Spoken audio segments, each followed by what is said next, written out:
My name is Reggie Reed. Salonia Reed is my mother, and Reginald Reed Sr. is my father. My mother, she was the love of my life, my first love, and I was her everything. It was very rare I wasn't by her side. Take me back and tell me what you remember about that day. That day, we went to the mall. That's one of the things to do in Hammond, just go to the mall, even though if you're not buying anything, window shop, if you will. Went to the mall, came home, and my mom went out, and she never came home. My beeper went off, and it was Reginald.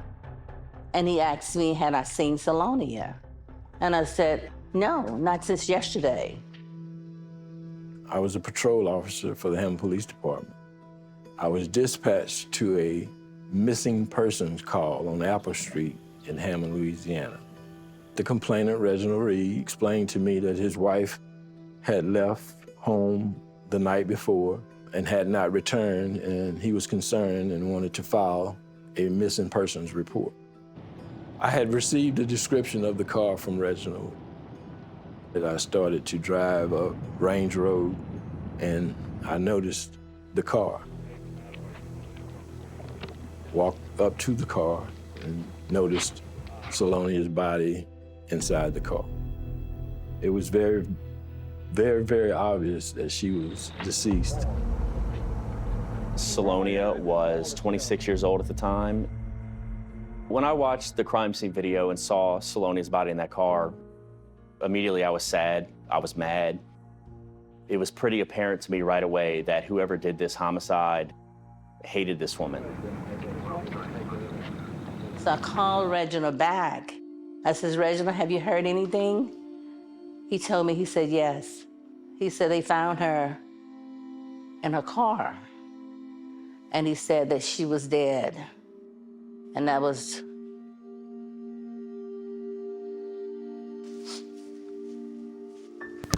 I was interviewed after she was murdered as a 6-year-old. Okay, can you tell me your name? What's your name? When I watched that video over and over again, Okay, the day before Sunday, what did you do? what I see is a 6-year-old boy that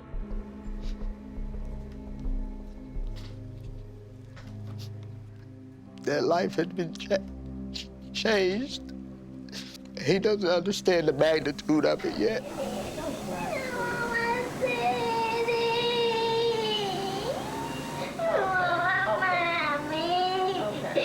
And you're asking me, you trying to find out who killed my mother. Do you remember seeing her leave?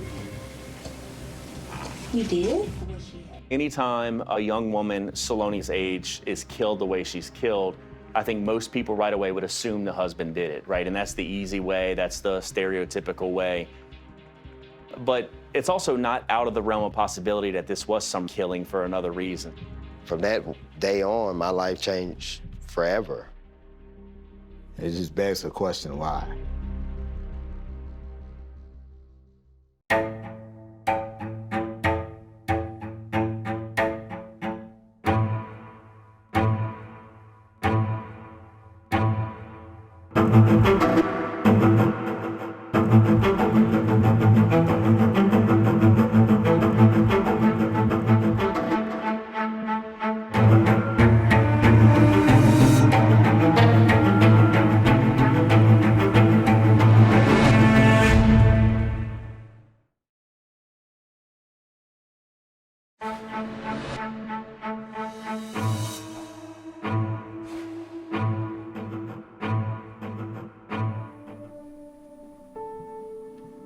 After my mother was murdered, things moved fast.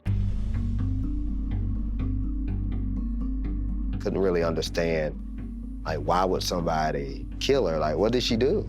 It's been decades since Reggie Reed Jr. last saw his mother, Salonia.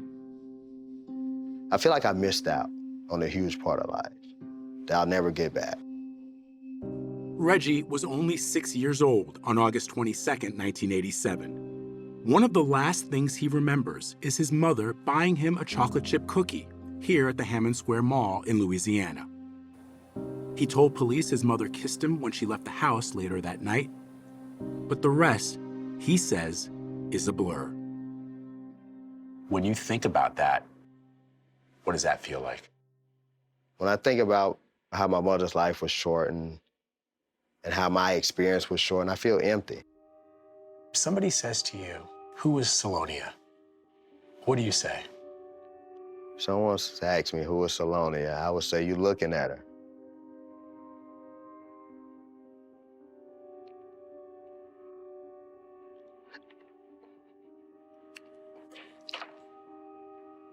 Because based on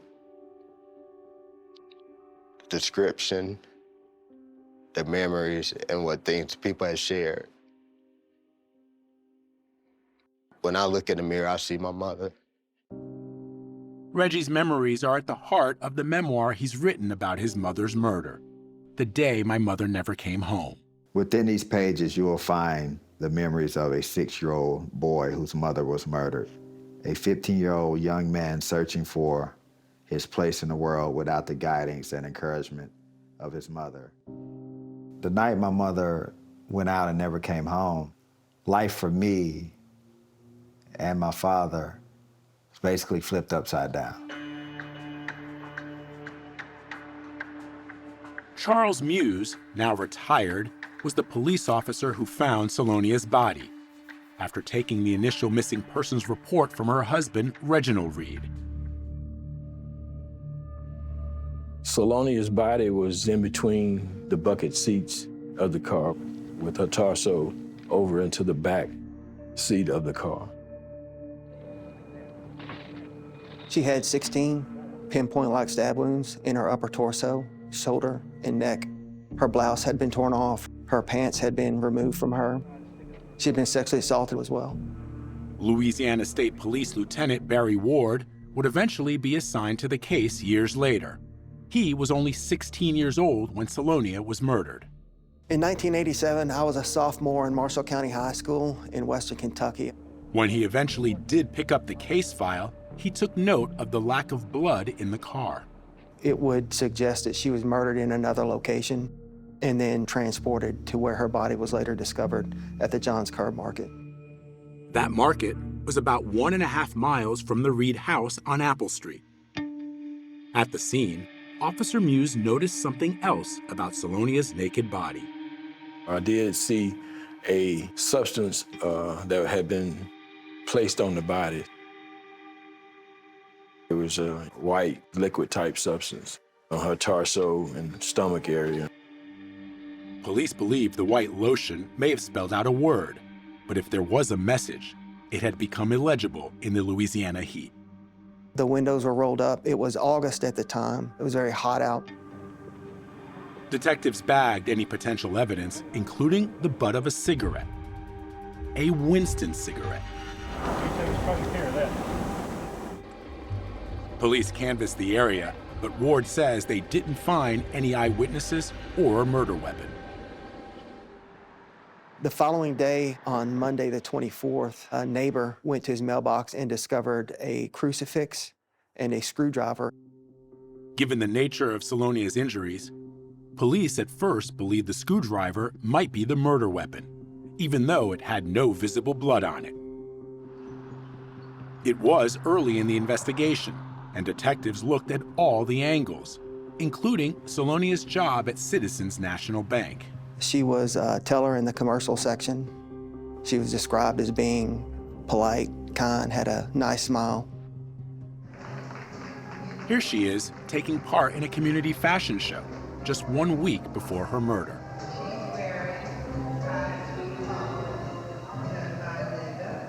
Salonia and Reginald, who was a Marine and later a car salesman, met during their high school years. Salonia was known for being devoted to little Reggie, as everyone called him. But the night she disappeared, she left the 6-year-old at home with his father, according to what Reginald told police. He and his son, Reginald Jr., were going to stay and play video games while she went out to a local bar with her girlfriend. Officer Muse interviewed that friend, who denied she and Salonia had plans that night. Reginald told police he suspected Salonia had a boyfriend and admitted he and his wife had personal differences. But Ward says the police found no evidence of an affair. Based on the research that I had conducted, her coworkers, the people that knew her, said that she just went to work and came home, that she was always seen with her little boy. The day after her body was found, investigators searched the family home on Apple Street. The chief of police said that when he went in, it smelled like bleach in the house. Detectives looked for evidence that Salonia may have been killed there, but all they found was a freshly vacuumed carpet and the gold clasp of a necklace. Reginald gave investigators permission to interview little Reggie, the only other person in the home the night of the murder. In this police video, a detective questions Reggie as his father fidgets with a beanbag intended for his son. Tell me what you remember about that night. Reggie Jr. became his father's alibi. The boy said he and his father played video games and then slept together in the same sofa bed on that August night. Did anybody come over? Did anybody leave? Everybody stayed home that night? When little Reggie agrees that everybody stayed home, his father looks at him. Everybody? Everybody stayed home that night? Don't be afraid. This, when she talk Dad, to you. Don't be afraid. We just talking. I don't want to talk. She will ask you just a few more questions. What's the matter, baby? He said he didn't want to talk no more. Oh, you don't want to talk no It's more? just the emotional part of it. Okay, that's all right. Look, didn't I tell you before that I'm your friend? Oh, he's here, baby. Okay, darling, I won't talk no more. You don't have to. I just can't imagine what it's like as a 6-year-old to have to sit there and... Looking at that, it's still hard to believe that that's me. Watching that video just brings back so many questions and pain because I see me crying. In the aftermath of Salonia's murder, her family came forward with more information, some of it directed at one of Reginald's friends, Jimmy Ray Barnes. Turns out, Barnes smoked Winston cigarettes, the same brand found in Salonia's car. And Salonia's sister, Gwen Smith, said that Salonia did not like Jimmy Ray. Apparently she knew Jimmy Ray's voice because she started screaming, "Come inside, I don't trust him." So she was scared of him.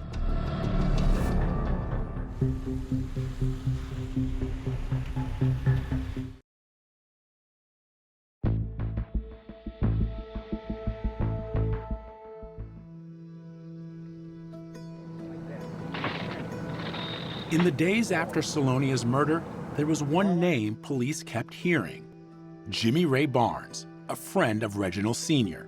Jimmy Ray Barnes was an acquaintance of Reginald Reed. He hung out with him, he worked with him. Lieutenant Ward learned about a disturbing incident at a local beach where Salonia was swimming with little Reggie just days before the murder. They were on inner tubes. Jimmy flipped Salonia over. She didn't feel that it was a playful thing. She felt that it was deliberate and intentional. She was not a good swimmer, and she said she struggled to make it to the bank.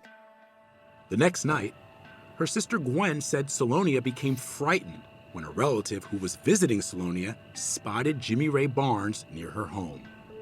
And she said Salonia went into hysterics like, no, don't go out there, don't go out there. And within a few moments, Jimmy Ray Barnes walked around the corner of the house. Jimmy told her that he was checking on Salonia, and she ran him off. Ward would learn that Jimmy Ray, along with Reginald, came under even more scrutiny 2 days after the murder. A witness came forward to say she had seen 2 men around John's Curb Market on the night Salonia was murdered. She became suspicious and later wrote down on a piece of scrap paper the license plate. As it turns out, that was the vehicle that Reginald Reed was known to operate in. That was his car. Some 2 weeks later, police assembled this photo array and showed it to the witness. The witness identified the driver as Reginald Reed and the passenger as Jimmy Ray Barnes. Jimmy Ray was given a polygraph test, and police at the time said he passed. But it wasn't long before Jimmy Ray left Hammond. Reginald denied having anything to do with Salonia's murder. But neighbors told police the marriage was troubled. Family members say Salonia had accused her husband of physical abuse, and there was talk of divorce. The police continued investigating, but prosecutors never brought the case to a grand jury. There's a lot of circumstantial evidence in 1987 that pointed to Reginald Reed and Jimmy Ray Barnes. As far as a smoking gun, it was not there at that time. I started feeling like nothing was going to be done about her murder, and we would not get justice. Time passed, and Reginald continued to live in Hammond. He even ran for mayor in 1998. R.L. Reggie Reed, number 8. You can count on me. Thank you. He lost that race, but he and little Reggie stayed in the family home, which today has fallen into disrepair. So this is it. What's it like for you to just come back here? I know you don't like to, but what does it feel like? I feel numb. Yeah, I feel numb. This is where it all started. You know, this is the halls I used to run. This is the TV room. This was the TV room. When you were playing Nintendo with your father the night that your mother was murdered, was that here? That was in this room. Reggie went on to attend college and later got an MBA. He moved out of Hammond and began working for a pharmaceutical company. There were no new developments on his mother's murder until 2011, when Lieutenant Barry Ward of the Louisiana State Police got involved. After I started interacting with Salonia's family, her sisters, I realized how important it was. Before Barry Ward came into the picture, I just felt like nobody cared about Salonia's case. This was just the last opportunity I felt before more witnesses passed away that we would have a chance to find justice for this terrible crime that happened to Salonia. As far as Ward could determine, the crucifix and screwdriver found within days of the murder led nowhere. But the detective was drawn to several life insurance policies Reginald had taken out on Salonia that paid out more than $700,000.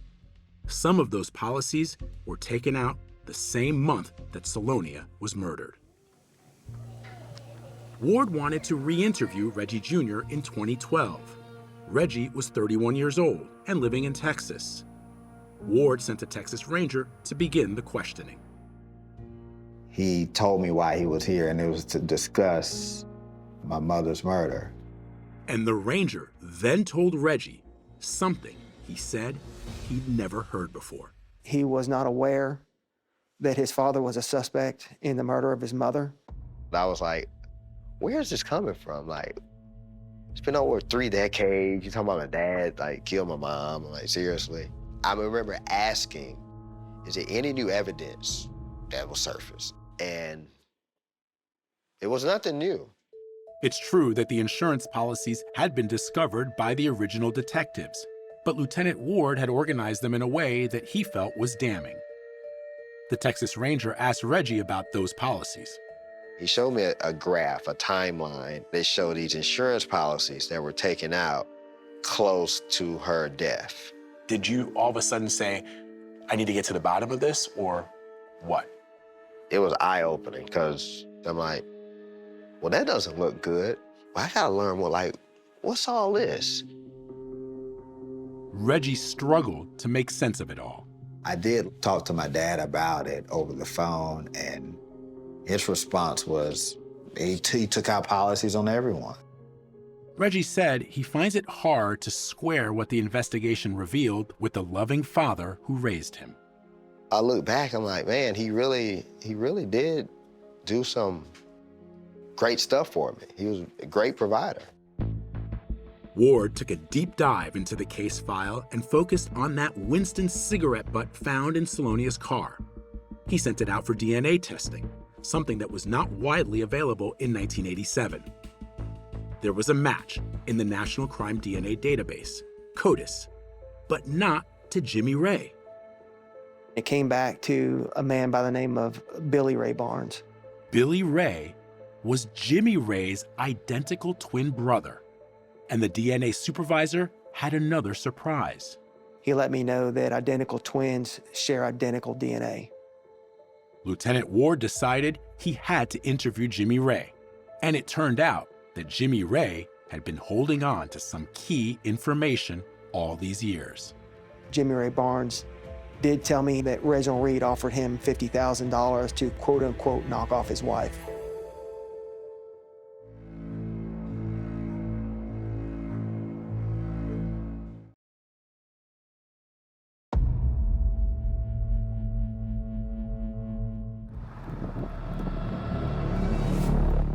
In July 2012, Lieutenant Barry Ward went on the hunt for Jimmy Ray Barnes, who had become a prime suspect in the Salonia Reed murder case after his DNA was linked to the crime scene.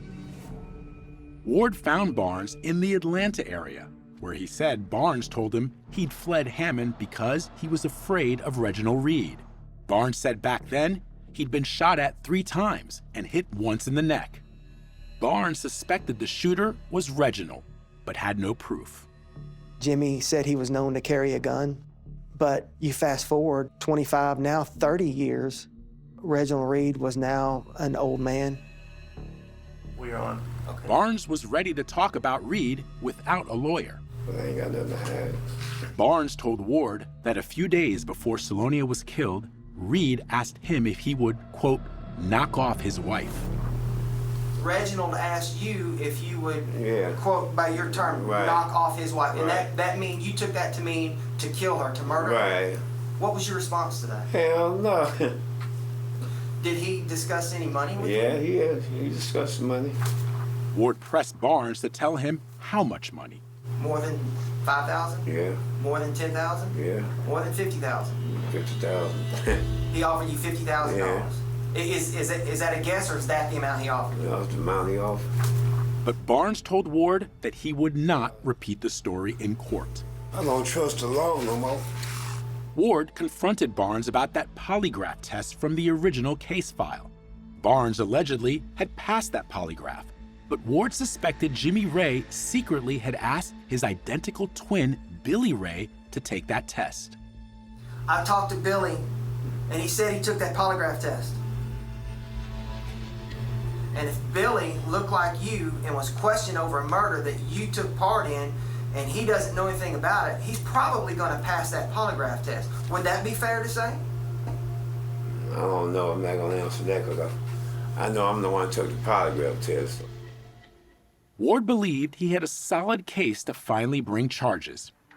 He had Jimmy Ray's DNA connected to the crime scene and his videotaped statement about Reggie offering him $50,000 to kill Salonia. But, Ward said, prosecutors always wanted more. I would get phone calls through the years from prosecutors who had asked me to re-interview family members, find out additional information, test more evidence. It was busy work. Then, in 2018, a newly hired prosecutor, Taylor Anthony, got assigned the case. Why reopen a 35-year-old case? What was the trigger? Well, why reopen it? It's an interesting question. This was a case, to me, right away when I looked at it, that there was a story to be told. Anthony was impressed by all the investigative work done by Lieutenant Ward, so he reached out. But Ward told Anthony he was too busy and that he felt he'd been let down by other prosecutors. My initial response was to just get this guy off the phone. He said, look, I've already poured hundreds of man hours into that case, and y'all didn't do anything. And he said, you're wasting your time, kid. Have a nice life, basically. But Anthony was undeterred and promised Ward that this time things would be different. I think he saw what I saw. I think that made all the difference in the world. Like Ward, Anthony was sure Jimmy Ray Barnes knew a lot more. So he and Ward took a road trip to Atlanta. And we were able to locate Jimmy. He was staying in a camper at his employer's place. We pulled up early in the morning when the sun was coming up, and he was coming out of this camper, putting a belt in his pants. And he said, hey, who y'all looking for? I said, you, Jimmy. And he goes, oh, you again. But this time, the new prosecutor had with him an agreement, approved by a judge, giving Barnes complete immunity if he testified to everything he knew about Salonia's murder. So to the layperson, you offered him a deal? So I offered him what I would say would be the golden ticket. But Barnes rejected the offer. He did not trust me, he did not believe me, he did not want to talk to us. Ward and Anthony were about to drive back to Louisiana when Barnes said something that took them by surprise. As Barry and I were getting back in the car, Jimmy Ray Barnes came over to us and he said, I want you boys to know that I'm the key to it all. And he said, if you think you can indict me for murder, then do it. Anthony was quick to take him up on that challenge. A couple of weeks later, grand jury in Tazewell Parish returned second-degree murder indictments for both Reginald Reed and Jimmy Ray Barnes. Immediately, we went to Reginald's home. I knocked on the door, identified who I was, and that I had an arrest warrant for him for the murder of his wife. He really had no emotion. The date was June 21st, 2019, more than 30 years after Salonia's murder. When Reginald was arrested, it was like a burden just got my chest, like a burden was lifted off. I got a call that my father was indicted for second-degree murder and conspiracy, along with a co-defendant for my mother's murder. Reggie Jr. put up his father's $250,000 bail bond. My dad being my rock for so many years, I felt the need to try to help him. Now that you are both adults, did you ever ask him those questions that you have, that you're questioning even now as we sit here? Yeah, I asked him, and he maintains his innocence. Sitting in another Hammond jail cell was Jimmy Ray Barnes. He now had a lawyer and asked to speak with Detective Barry Ward and Taylor Anthony. So Barry and I went and met with him again. And in exchange for him telling us everything he knew, he was offered a deal to plead to accessory after the fact to murder and was given a 5-year prison sentence. The homicide trial of Reginald Reed was scheduled for November 2022, and Jimmy Ray had agreed to testify. Reggie Jr. hoped to hear never-before-revealed details of what had happened to his mother. I want to know what happened.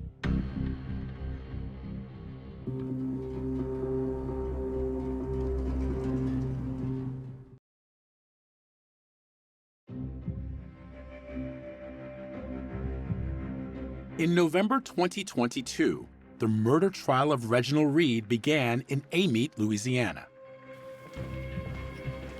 Reed was represented by the mother and daughter defense team of Vanessa Williams and LaToya Williams-Simon.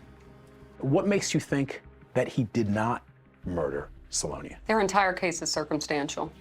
Williams-Simon says the state's case was weak. There was no murder weapon, no fingerprints or DNA tying Reed to Salonia's homicide. I was confused as to how they were really going to prove their case. There's no direct evidence. But prosecutor Taylor Anthony believed his prosecution would deliver justice to Salonia. The reason I became a prosecutor is to fight for people like this. I see a woman whose body's been desecrated, violated, mutilated, and nobody spoke up for her and fought for her. And there's a quote that I love, and it goes, "The dead cannot cry out for justice. It is the duty of the living to do so for them." And that's my job. Anthony told jurors about the $700,000 from the insurance policies on Salonia's life.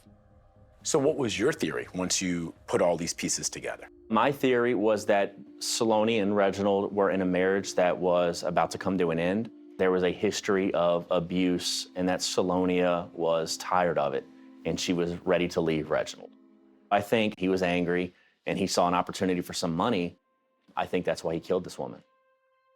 The case that they're presenting, which is this man takes out all these life insurance policies on a young, healthy 26-year-old woman, what is his rationale for having done that? But they're missing the biggest part of it. Which it wasn't just on her. It was on himself. It was on the child. It was family policies. So it's not like he just went and took out policies on Salonia only. Prosecutor Anthony was frank with jurors, telling them that the state would not produce a murder weapon or the exact location where Salonia was stabbed. He focused on what the prosecution did have, including that white lotion found on Salonia's body. Later, police were able to find a bottle of lotion in the Reed household that matched that type of lotion that was on her body. The prosecutor also showed jurors a photograph of some scratches on Reed's neck taken on the day Salonia's body was found. They wanted to take photographs of his neck, and he was very hesitant. Anthony said Reed told police 2 different stories about how he got those scratches. But after forensic testing, it was determined that none of Reed's DNA was found under Salonia's fingernails. They believe that the killer is Mr. Reginald Reed, so anything that goes to contradict that, they're going to completely block out. William Simon pointed to Jimmy Ray's long criminal record of arrests. It couldn't be introduced at trial. And the reason why his criminal rap sheet couldn't be introduced at trial is because these aren't convictions. But William Simon says Jimmy Ray's arrests were for violent crimes. False imprisonment and aggravated assault, aggravated battery with a dangerous weapon, murder. These are things that the jury had a right to know, but because of the law, they didn't find out. Jimmy Ray Barnes ultimately took the stand as part of his plea agreement. Jimmy, will you please tell me? There were no cameras in the courtroom, so this recording is taken from Barnes's police interview conducted by Ward before the trial. He told the same story when he testified.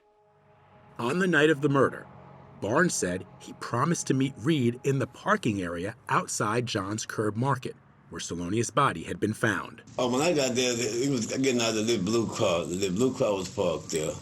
Barnes said Reginald asked for his help in moving Salonia's body. I said, no, I wasn't getting involved in that. He wanted me to move the body, and I didn't want to move, and I didn't move the body. Barnes says that Salonia was fully clothed when he saw her and sitting in the passenger seat.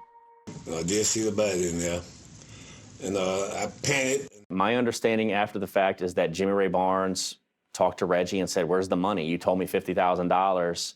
He says he never got a penny of it. Prosecutor Anthony contends that after the men drove away, Reed returned and staged the crime scene, stripping off Salonia's clothes, covering her with that white lotion, and leaving other evidence to make it appear as a sex crime. And what does your dad say to that? He says it's completely BS. He says it's no way. We were at home playing Nintendo. William Simon had her own theory of what happened that night.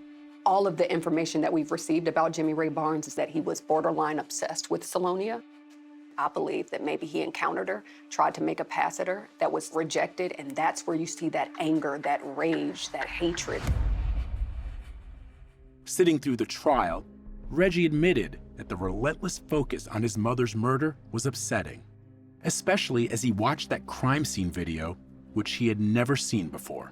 And it really struck a chord by just seeing my mother there,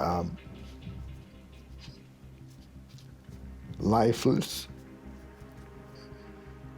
and just alone and dead. Reginald Reed never took the stand, and after less than a week of testimony, the case went to the jury. Reggie Jr. braced for the verdict.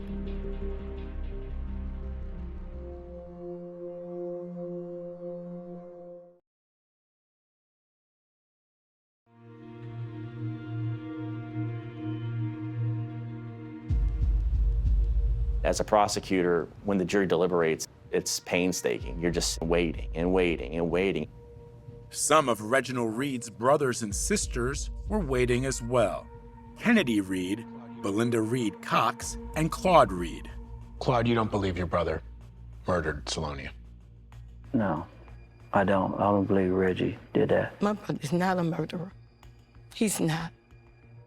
But on this day, November 18th, 2022, Reginald Reed was found guilty of second-degree murder after the jury deliberated for just over 3 hours. When he was found guilty, I feel like he died without dying. And I saw myself at that same 6-year-old crying out for my dad as I did in that video. And I just wanted to end. Reggie tried to recapture the moment his father was found guilty in his book. My father grabbed me up into a big hug. I wanted to stay there forever.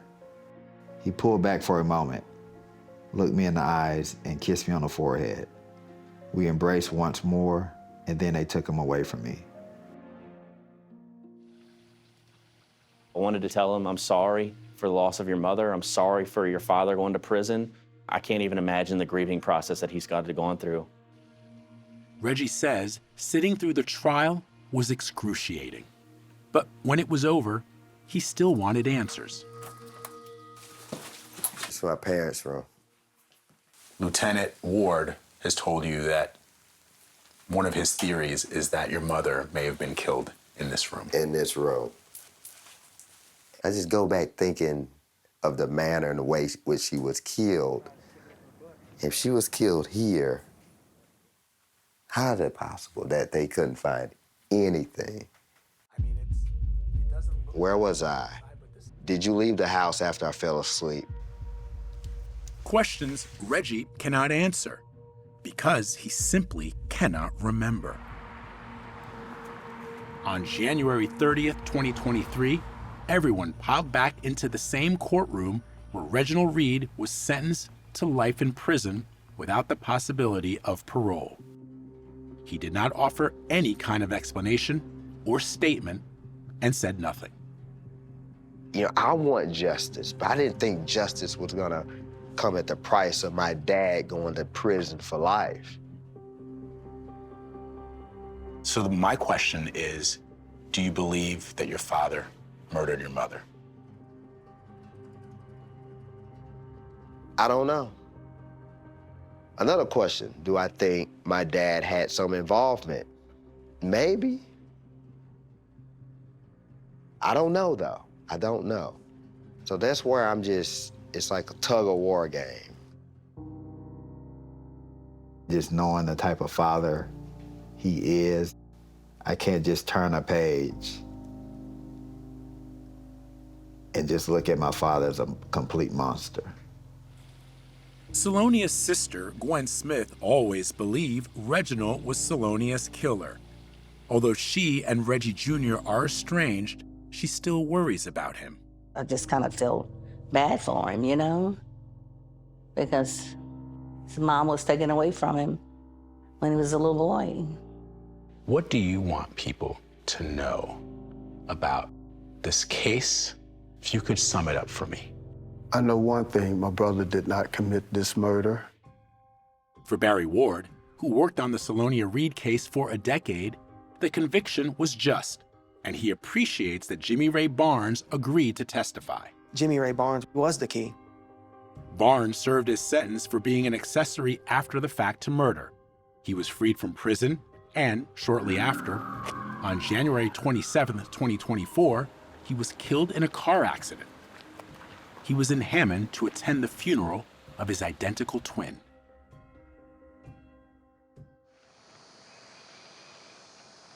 There are several cases throughout my career that stick out to me, and this is probably the main one. Charles Muse, the Hammond police officer who found Salonia's body, is pleased he got to see the outcome of the case. I mean, her death, didn't just go in vain. I find some peace in that. You say that you wish you would have gotten to know her better, but then you realize too, you must, that she's living through you, that she's here because you're here. Absolutely. And I think about that she's in a place where she's consistently watching over me. As for Reggie's father, he calls Reggie from a Louisiana state prison once or twice a week. This call is not private. It will be recorded and may be monitored.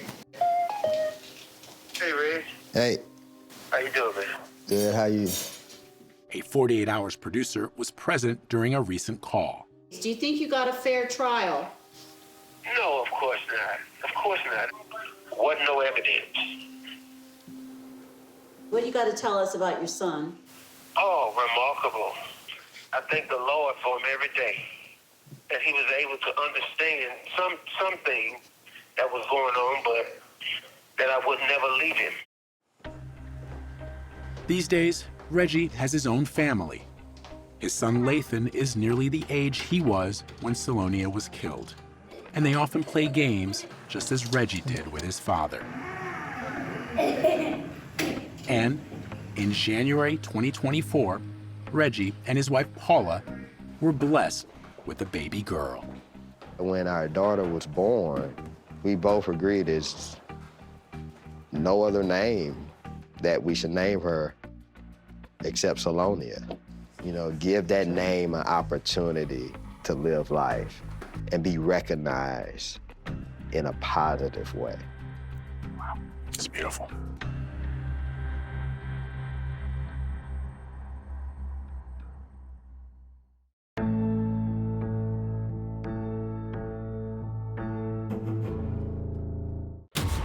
Something happened at the house. We are very worried about your dad. A daughter's forbidden love. There's blood everywhere. Turns deadly.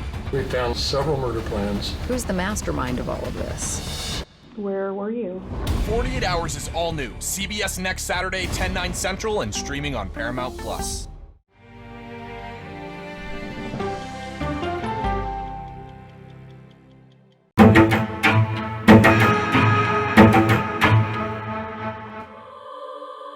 When something like this happens, when somebody goes missing, you want answers.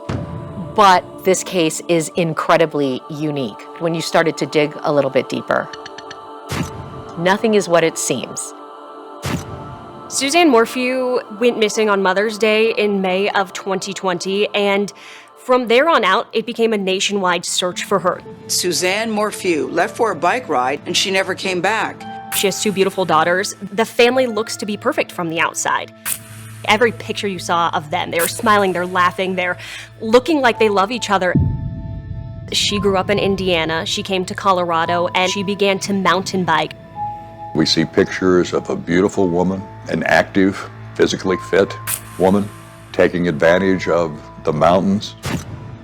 Barry Morphew was a business owner. He was an avid hunter and a man's man. On May 9th, Barry was very happy because there had been some marital tension, but not on May 9th. All we have to go on is what Barry says occurred. That's right. Barry says they had a nice dinner together, they even made love, and then they went to sleep, and she was still sleeping the next morning when he left for work. So the next day, Mother's Day, the daughters are out on a camping trip. Did that strike people as odd? Family had told investigators that it was odd that their daughters would not be with their mom. She didn't have anything else to do, and all of a sudden, her daughters and her husband are both gone. Barry Morphew said he texted his wife, Suzanne, to wish her a happy Mother's Day. He received no reply. He had contact with his daughters, back and forth, can't get a hold of Mother. And then someone contacted a neighbor. Right. The neighbor had told Barry that her car's here, she was not home. And Barry says, well, maybe go look for her bike because she's an avid mountain biker. The neighbor said he could not find it. Local law enforcement responds to the scene, and they do find her bicycle. Where was that bike? It's right over here, Peter. The bike was found at the bottom of this ravine right here. The initial thought is kidnapping. Oh, Suzanne, if anyone is out there that can hear this, that has you, we'll do whatever it takes to bring you back. So about 10 days into the investigation, they learn about a piece of technology that we have an example of right in front of you. What is that? Right, so they find a spy pen. It looks something like this, and they find it in the master bedroom of the Morphew home. It's like James Bond. It's a pen that looks like a regular pen, and it records conversations. This spy pen was given to Suzanne to record Barry Morphew in hopes of catching him in an affair. It backfired, in fact. As a matter of fact, it backfired. Captured on the spy pen is a conversation between Suzanne Morphew and somebody named Jeff. And it's clear that Jeff is her lover.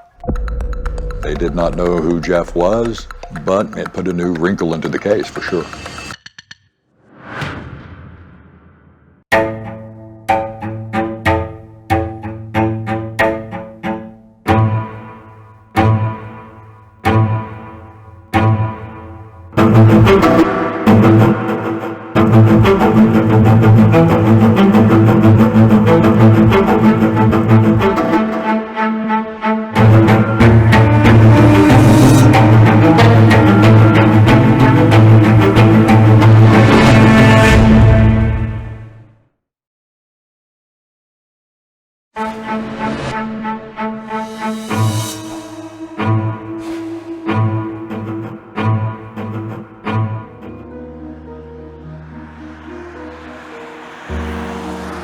What happened on this road is a real mystery.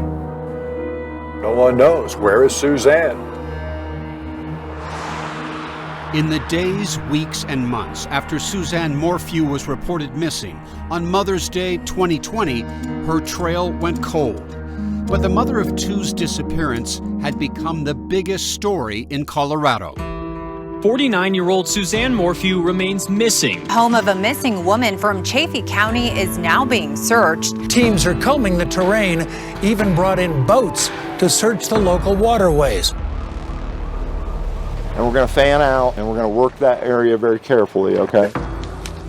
4 months in, Suzanne's brother, Andrew Mormon, organized a citizen search. He said he felt he had to do something, anything.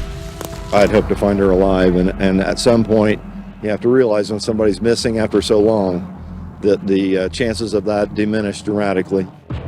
The thought that Suzanne may have been abducted hit the peaceful, picturesque town of Salida hard. I came home every day, and my wife asked me, had they found her yet? Dan Reidenauer has covered the story for his local morning show. Hippie Radio 97.5 with Dan R. Good morning, 827 now. Barry and Suzanne Morphew were not known well in Salida, Colorado. They had only been here for a couple of years. Before moving to Colorado in 2018, Barry and Suzanne grew up in the small town of Alexandria, Indiana, where they met in high school. Suzanne competed for homecoming queen.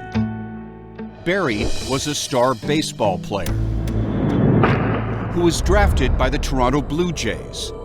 Injury ended Barry's dreams of a major league career. They both attended Purdue University and married in 1994. He started a landscaping business. Suzanne taught middle school before becoming a full-time mother. They had a couple of daughters, one in college, and they had a daughter in high school. Macy, 16 years old when her mom disappeared, lived at home. Her sister Mallory attended college, and the Morphews told some friends they moved to a home just outside of Salida to be closer to their older daughter. But there were also rumblings about the state of the Morphews' marriage. Maybe a new place, a new home, new scenery around them would strengthen their family and therefore strengthen their marriage.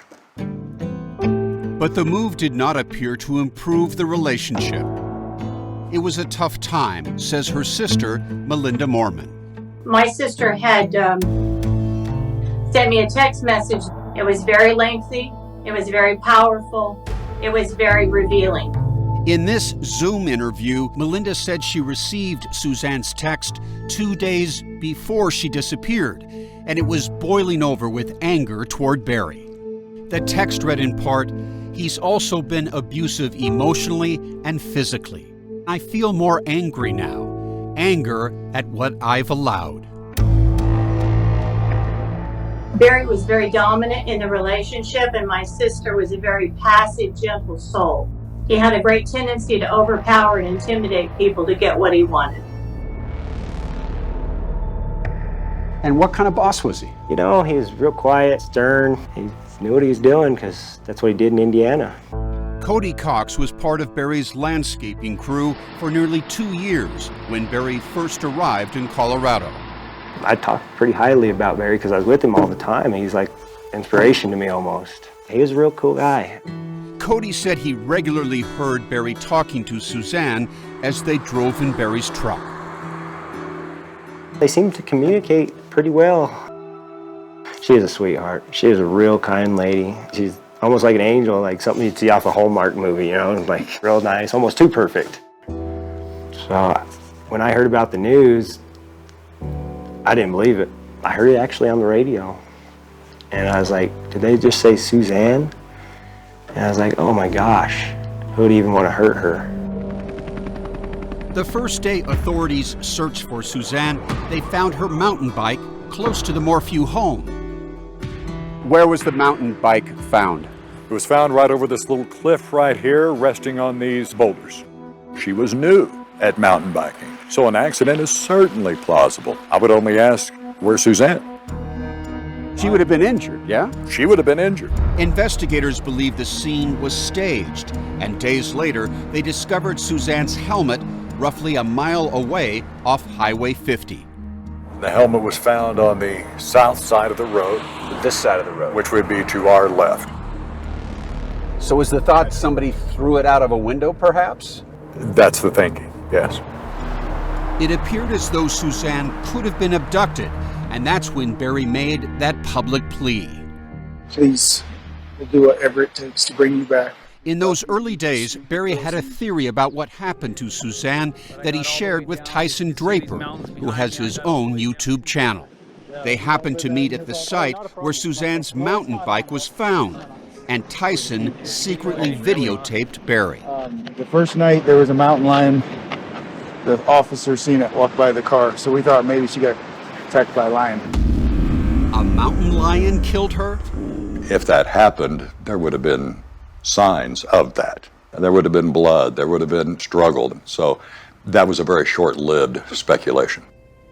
Authorities began to doubt that Suzanne even took a bike ride, especially after her sunglasses and hydration backpack were found in her car.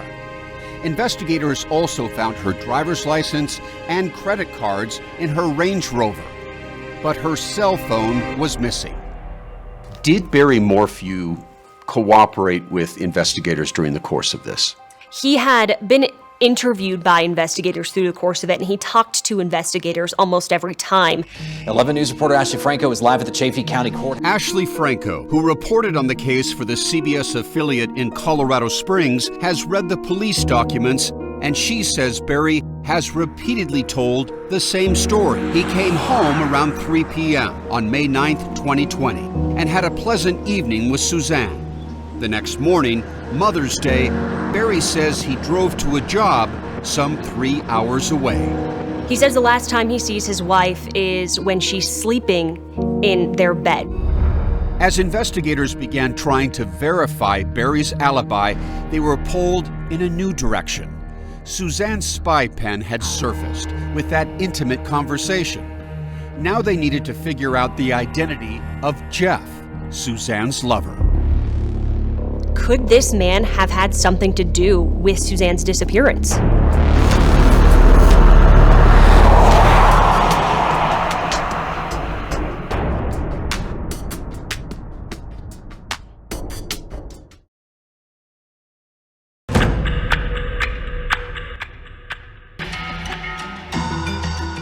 It was just days after Suzanne Morphew went missing when investigators make that intriguing discovery. They discover a spy pen. A spy pen? A spy pen.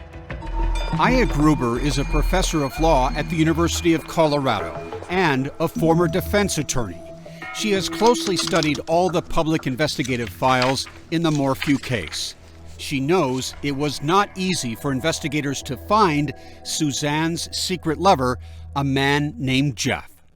She hid that affair so well that it took agents 6 months to find the man she was having an affair with.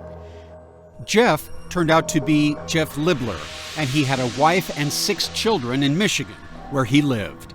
He and Suzanne had a one-time fling after high school.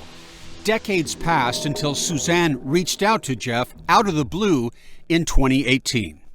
When Suzanne and Barry moved to Colorado, Suzanne messaged him on Facebook. And what did she message him? Howdy, stranger. And from that moment, they had talked almost every single day, nonstop. In the months after Suzanne went missing, Jeff kept quiet. He only began cooperating after he was located by investigators, who learned Jeff had taken steps to hide the nearly 2-year affair. What he did was delete all his social media accounts that he had used to communicate with Suzanne. He's got a lot to lose if revelations of this affair come out.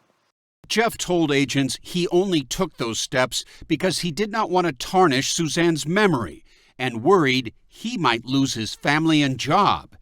He was also worried agents considered him a suspect. He asked the agents, "Am I a target?" Although he did not come forward on his own, Jeff did assist agents after they found him. He agreed to provide access to his DNA, phone records, and his passwords for those deleted accounts. By looking through the couple's iCloud accounts and phone records, agents were able to piece together their relationship, including the times they met in person. Investigators also found that Suzanne, on several instances, had gone on vacation to meet up with Jeff in many different states, ranging from Louisiana to Florida. Investigators also discovered they'd sent intimate photos to each other, talked of becoming husband and wife, and even mentioned leaving the United States. Jeff and Suzanne had talked about moving away, moving to Ecuador at one point. If you were an investigator instead of a law professor, what would you want to know about this Jeff Libler? Everything. I'd want to know everything about what he was doing, what he was thinking. Here is somebody who arguably had the last communication with Suzanne before she went missing. The love affair between Suzanne and Jeff became a key part of the investigation as agents tried to figure out what happened to her on that Saturday, May 9th, the day before Mother's Day. Records show that Suzanne and Jeff messaged each other 59 times that day, much more than usual, authorities say. At one point, Suzanne sends Jeff this selfie. Investigators dub it her last proof of life photo. Barry was not home as the lovers' texts heat up. At 2:05 p.m., Suzanne writes, "I'm just in love with you. What you up to?" Jeff's response at 2:06 p.m., "Want to strip down and get naked? LOL." She responds by saying she'll load up her WhatsApp account, and then at 2:11, Suzanne writes, "Okay, I'm on WA." Then, at 2:26 p.m., Suzanne gets a text from Barry that he's heading home. Done, headed back. No one knows if Suzanne saw that text or was preoccupied with Jeff, but she does not answer. Barry follows up, appearing to wonder where Suzanne is. "Did you leave?" There was still no response from Suzanne, and investigators speculate the next few moments are when Barry returned home. They notice that Barry's cell phone appears to be pinging all around the outside of his house. Was he chasing Suzanne before a final and fatal confrontation? Investigators asked Barry to explain that unusual phone activity. And he says, "Well, let me think about that. I was probably walking around my house shooting chipmunks." You heard right. It was perhaps the world's first chipmunk alibi. Barry says the chipmunks were a constant nuisance at his house, and he'd been running around shooting them that day. And then that confession to shooting chipmunks becomes a major piece of incriminating evidence against him. There was no evidence of any chipmunk shootings around Barry's house. Part of his problem, Aya says, is that Barry granted between 30 and 40 interviews, all without a lawyer, to everyone from a county detective to members of the FBI. Would you have allowed him to do all these interviews? No, absolutely not. Meanwhile, Jeff Libler was cleared. He told agents he was in Michigan that weekend and his alibi checked out. When investigators tell Barry of the affair, he denies knowing anything about it. But if Barry knew nothing about Suzanne's affair, what motive would he have to kill her? One clue may be a deleted text that investigators found on Barry's phone, sent by Suzanne just days before. "I'm done. I could care less what you're up to and have been for years. We just need to figure this out civilly." So the only thing that makes sense is that Barry Morphew lost it when Suzanne finally said, "I'm leaving you." Barry knew that his daughters would be away on their camping trip that Saturday afternoon, and authorities say he took advantage of that opportunity to kill Suzanne and clean up the crime scene. From 2:47 p.m. until 10:17 p.m., just under 8 hours, Barry's phone goes into airplane mode. What do authorities believe was happening during that time? Authorities say that they believe when his phone went into airplane mode that he was disposing of possible evidence. Unable to track Barry's cell phone, investigators tapped into a relatively new investigative technique, digital vehicle forensics, to pull a stream of data out of Barry's Ford truck. And Barry's truck told a different story than what he was telling investigators. They were using Barry's own car against him.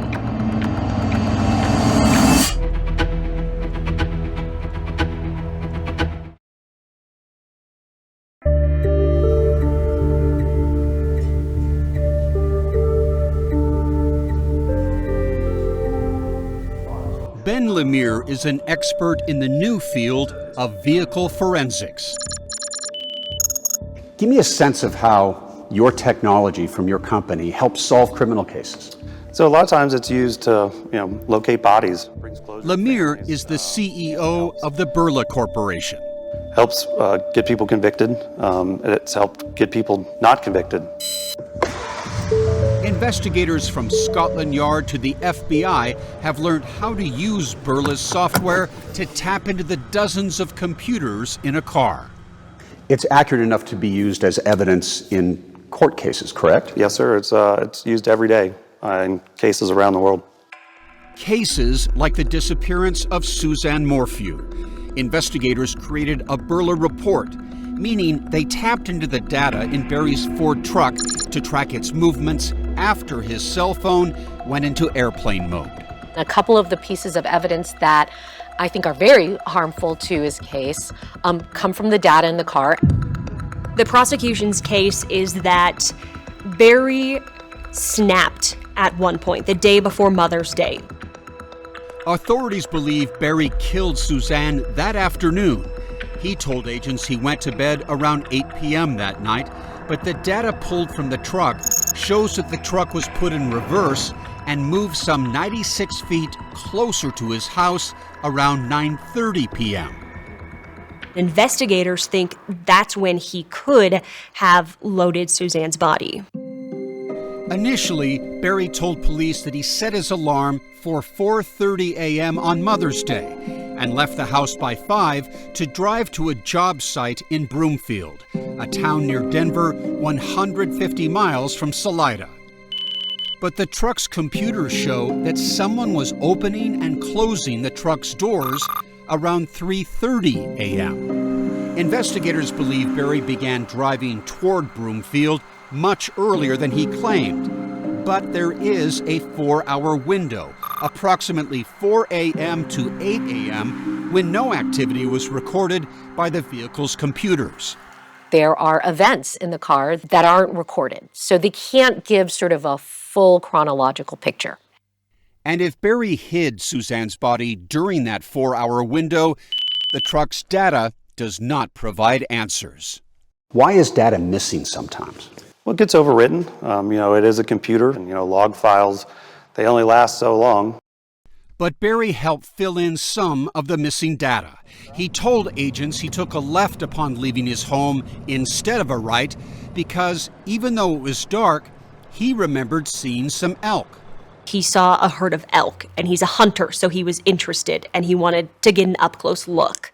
That admission was significant to agents because it put him in an area where a key piece of evidence had been recovered.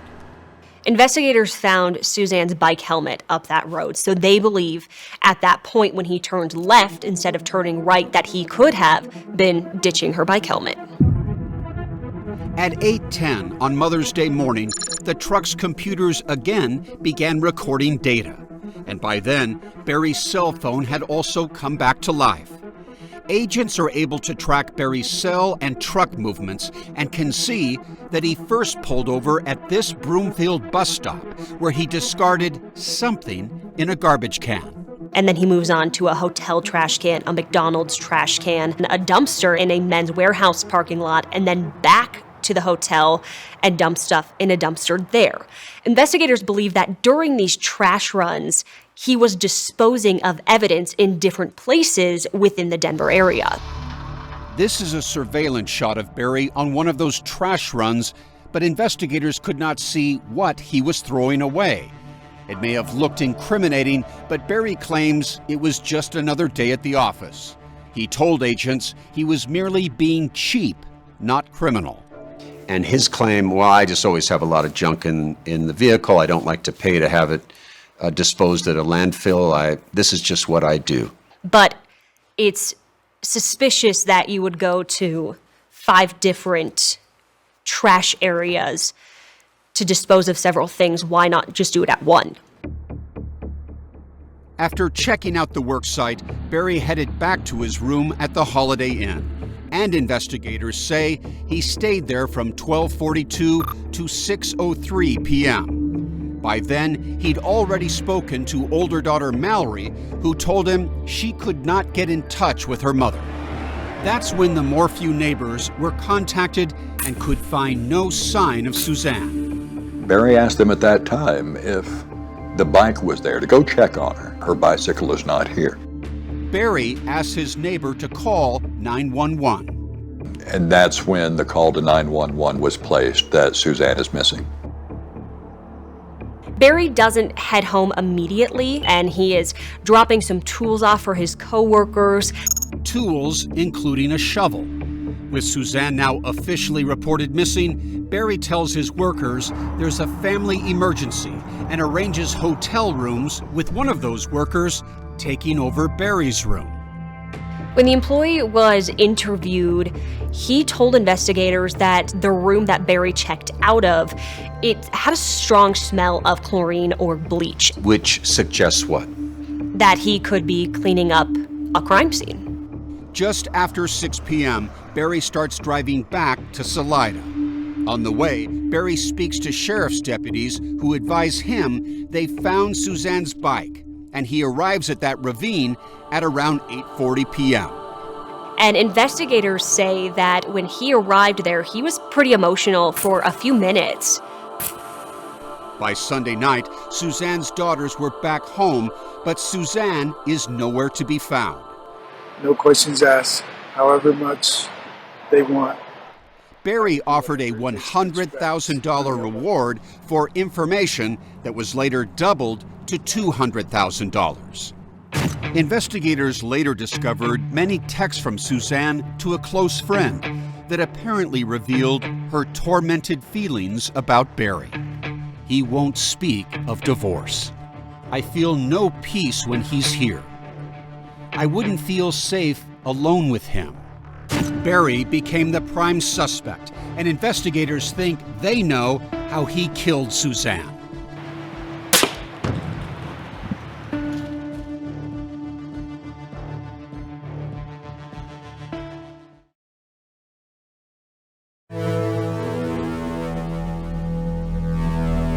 The large Morphew home remains sealed off.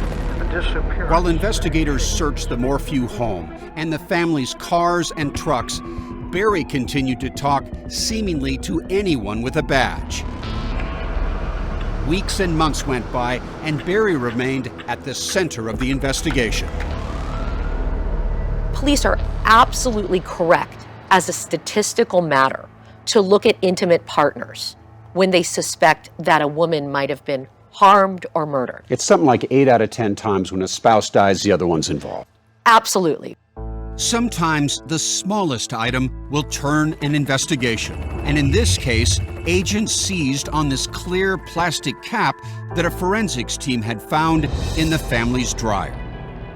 Prosecutors believe the cap was from a syringe used to fill a tranquilizer dart. How do prosecutors interpret that? The prosecution's theory is that at some point, when Barry came home on the 9th and snapped and decided to murder Suzanne, he used a tranquilizer dart that you would use on animals.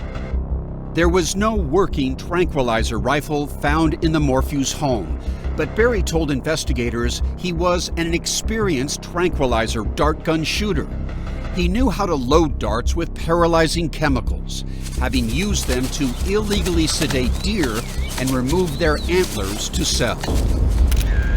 This is a photo of the inside of Barry's garage, with his collection of deer heads and a pile of antlers. We asked Dan Reidenauer to read some of what Barry told investigators. Barry said, the first thing I thought of when I came here and saw deer in my yard with big horns, I'm getting them horns.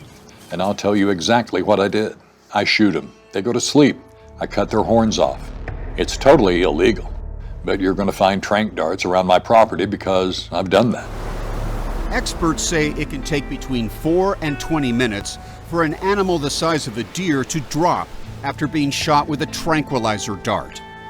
Agents theorized that Barry's phone had pinged from various locations around the house, not because he was shooting chipmunks, but because he was chasing Suzanne after he shot her. And what are you holding?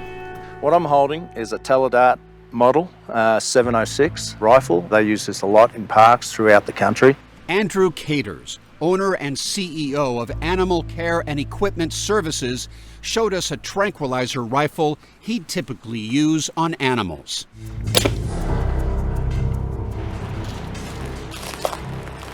So if Suzanne had been struck by one of these darts, It's right here. would she have time to run around, try to escape? She could, but I don't think she would get very far. For a human being, it could be lethal. For sure. Bolstering the theory that Barry and Suzanne had a confrontation the day she disappeared were apparent scratches seen on Barry's left arm. Agents took the circumstantial evidence they gathered, Barry's apparent suspicious behavior, his contradictory statements, the puzzling data from his truck, Suzanne's disturbing texts, and those 5 trash runs, and brought it all to the district attorney. On nearly the anniversary of Suzanne's disappearance, Barry is arrested. The moment captured on a cell phone by a passerby. In May 2021. Tonight, the husband of Suzanne Morphew is behind bars, accused of killing her. The Chaffee County Sheriff says Barry Morphew was arrested this morning. Suzanne's body has never been found, and prosecutors assume she's dead. Despite the lack of a body, Barry was charged with first-degree murder, tampering with physical evidence, and a variety of other allegations. He was held without bail and eventually pleaded not guilty. In their arrest affidavit, prosecutors spelled out what they believe happened to Suzanne. It had become clear that Barry could not control Suzanne's insistence on leaving him, and he resorted to something he has done his entire life: hunt and control Suzanne like he had hunted and controlled animals. Suzanne's sister Melinda reacted to the news of Barry's arrest. There are no winners in this story. There are 2 families who are suffering deeply. Barry ultimately hired high-profile lawyers from Denver, and in the summer of 2021, Judge Patrick Murphy heard the prosecution's evidence in open court. He decided to hold a preliminary hearing to see if this case had enough evidence to go to trial. The defense tried mightily to blunt the state's case, countering that the clear plastic cap found in the dryer means nothing, because no one could say how long it had been there. Furthermore, Barry's DNA was not found on that cap. And as for that chlorine smell in Barry's hotel room, One of the managers from the Holiday Inn had actually communicated to agents that this smell of chlorine existed before Barry Morphew was there because that room's directly above an indoor pool. And there was one more crucial issue the prosecution had to deal with, one that its own forensic team uncovered. DNA evidence made public for the first time now threatened to destroy the case against Barry. This DNA discovery is so significant. The agents swabbed the inside of Suzanne Morphew's car, and they found male DNA on the glove box. And it wasn't Barry Morphew's DNA. He was eliminated. The DNA also did not match Suzanne's lover, Jeff Libler. But it was a partial match to the DNA of an unknown male who had attacked other women, and it raised a disturbing question. Had Suzanne fallen into the hands of a sexual predator?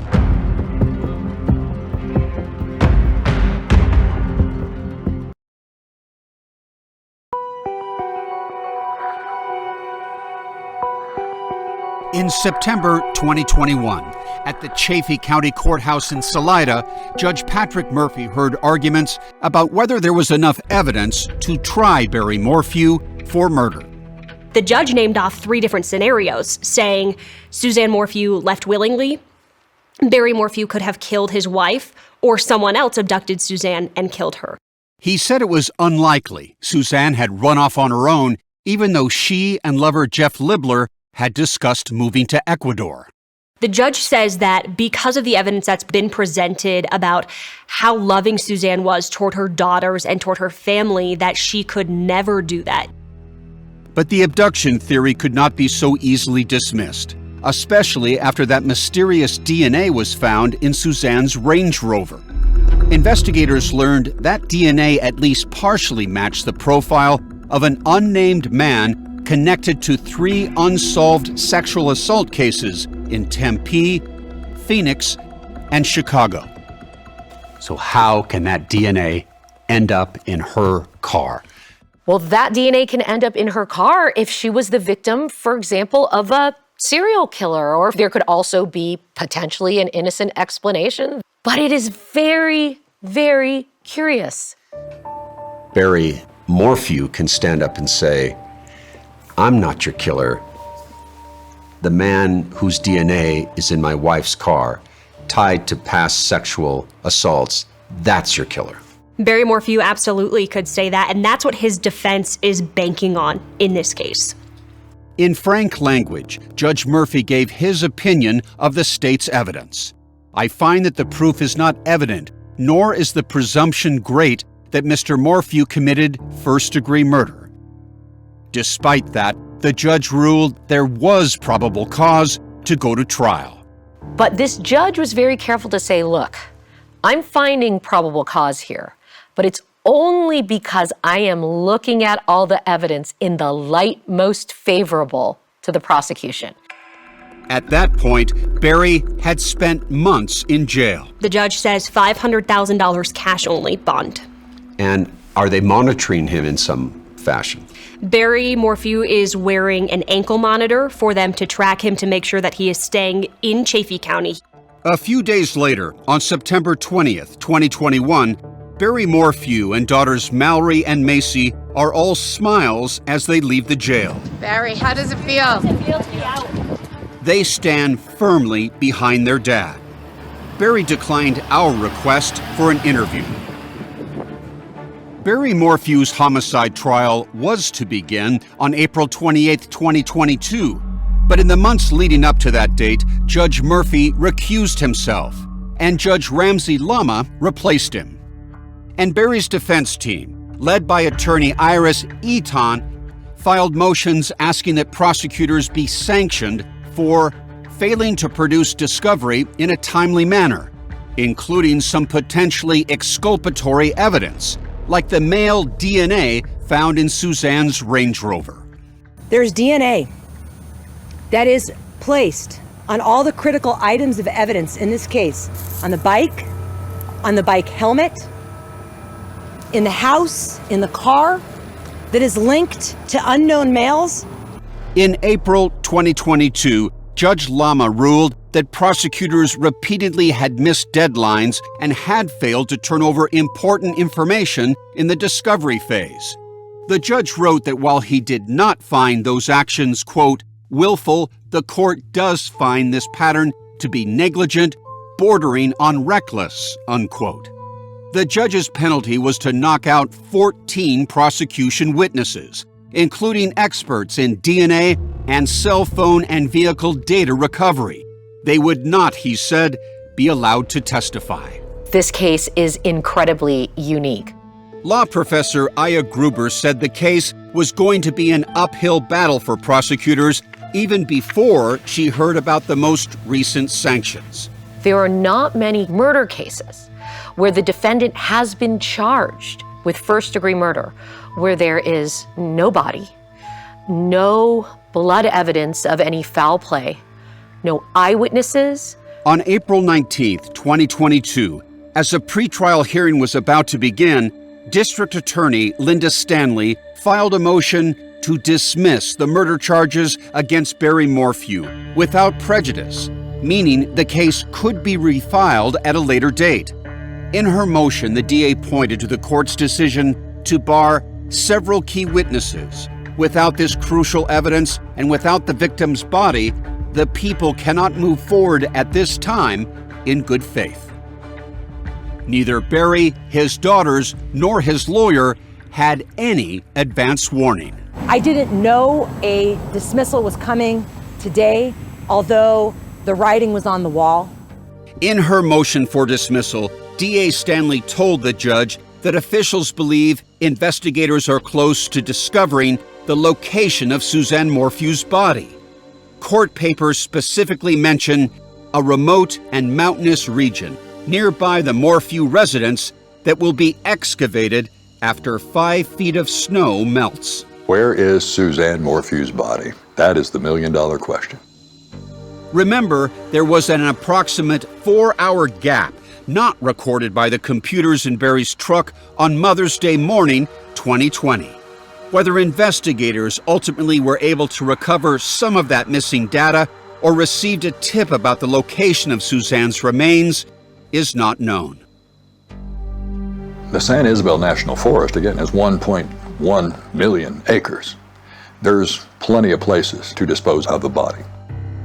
Defense attorney Eaton denies Barry has any involvement in his wife's disappearance. Barry Morphew loves Suzanne Morphew. He loves her and he misses her and he wants to know where Suzanne Morphew is. After the judge granted the motion to dismiss homicide charges against Barry, he walked out of court a free man, flanked as usual by his loyal daughters. Suzanne's sister Melinda says she agrees with the request to dismiss charges against Barry at this point. She said she hoped that with more time, searchers will find Suzanne's body and win a solid conviction in her murder. This would dispel all rumors of her whereabouts. And whatever else happens with the case, Melinda says she hopes her nieces keep one thing in mind. Mallory and Macy, your mother would have laid down her life for you girls. She would never leave you. She would never forsake you. She loved you with her whole being.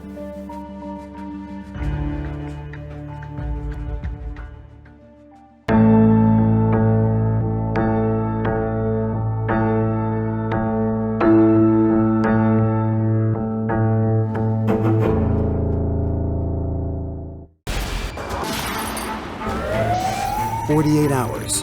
Don't miss an episode.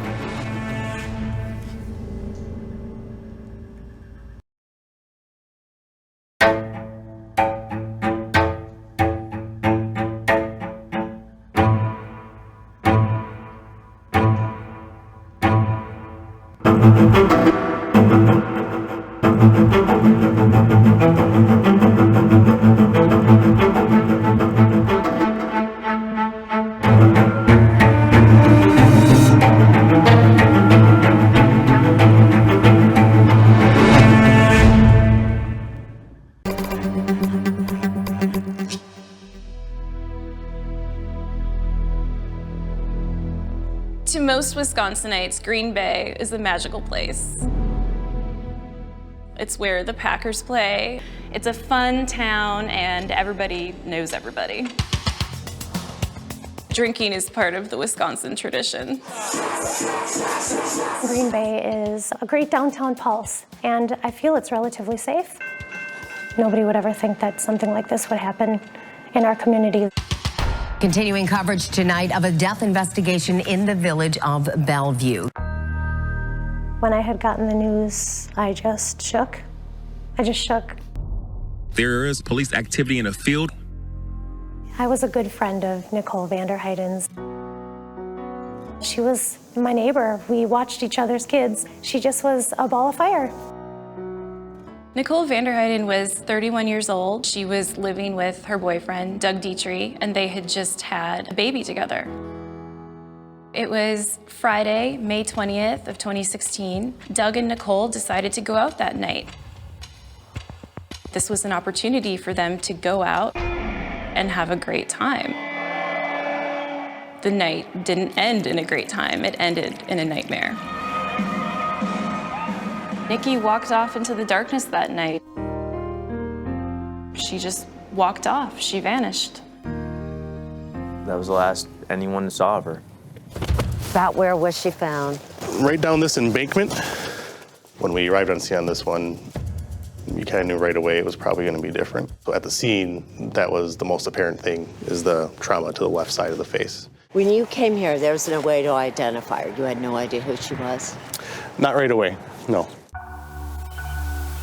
Doug Dietrich, he woke up in the morning. Eventually later that afternoon, he had called the sheriff's office or 911 to report that his girlfriend did not come home from the night before. I'm here for a missing persons report. We sent some officers over to her residence to take the missing person report. So this is not normal behavior for her? Not at all. And this is where Nicole was living? Correct. And you believe that she was killed here? Correct. Across the street, in the roadway, a large quantity of blood that was determined to be Nicole's. Everything's pointing to Doug Dietrich's. Yeah, so then Monday night. Right now, I'm going to be taking you into custody. We felt we had probable cause to arrest Doug Dietrich. I'm a decent guy. Okay, I'm a decent guy too. I get that, I'm sure you are. I think people were shocked. People are wondering, could he have done it? Did Doug do it? His alibi was his Fitbit that he had been wearing all night, and that supposedly proved that he was asleep at the time of her murder. The technology is really what drew me to this case. We had this evidence we wanted to check out, have tested at the lab. The DNA evidence starts to come back, and it belonged to an unidentified male. Subject outside on the porch. That was our goal, is to figure out who is this mystery person. It's definitely a whodunit. There's lots and twists and turns to it, and it's hard to know who's telling the truth.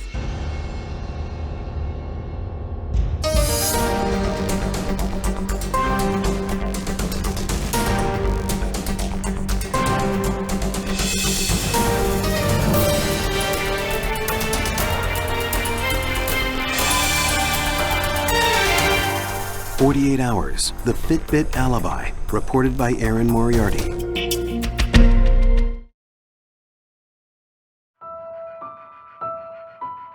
Green Bay is supposed to be a really safe place. You know, mothers don't go missing and police don't find their bodies in farm fields.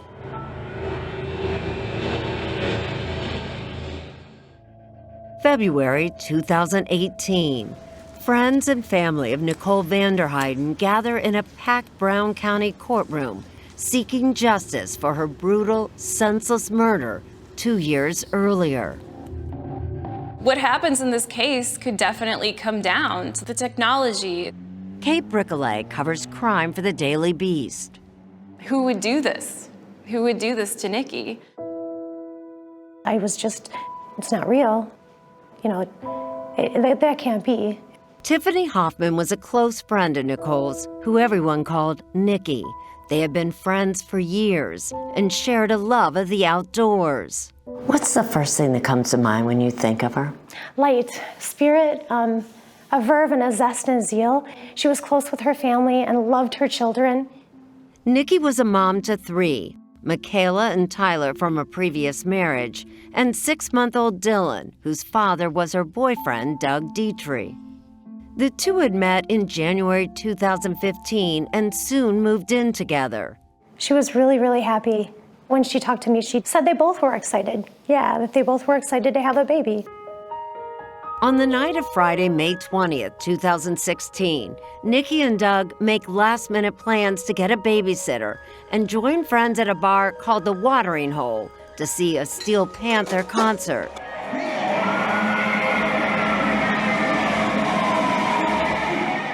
I think Nikki was really looking to let loose and have a good time. As the concert is ending, Nikki decides to go with Doug's friends to another bar called the Sardine Can. And leave him. Doug agreed that he would finish his conversation he was having and find her at the next bar.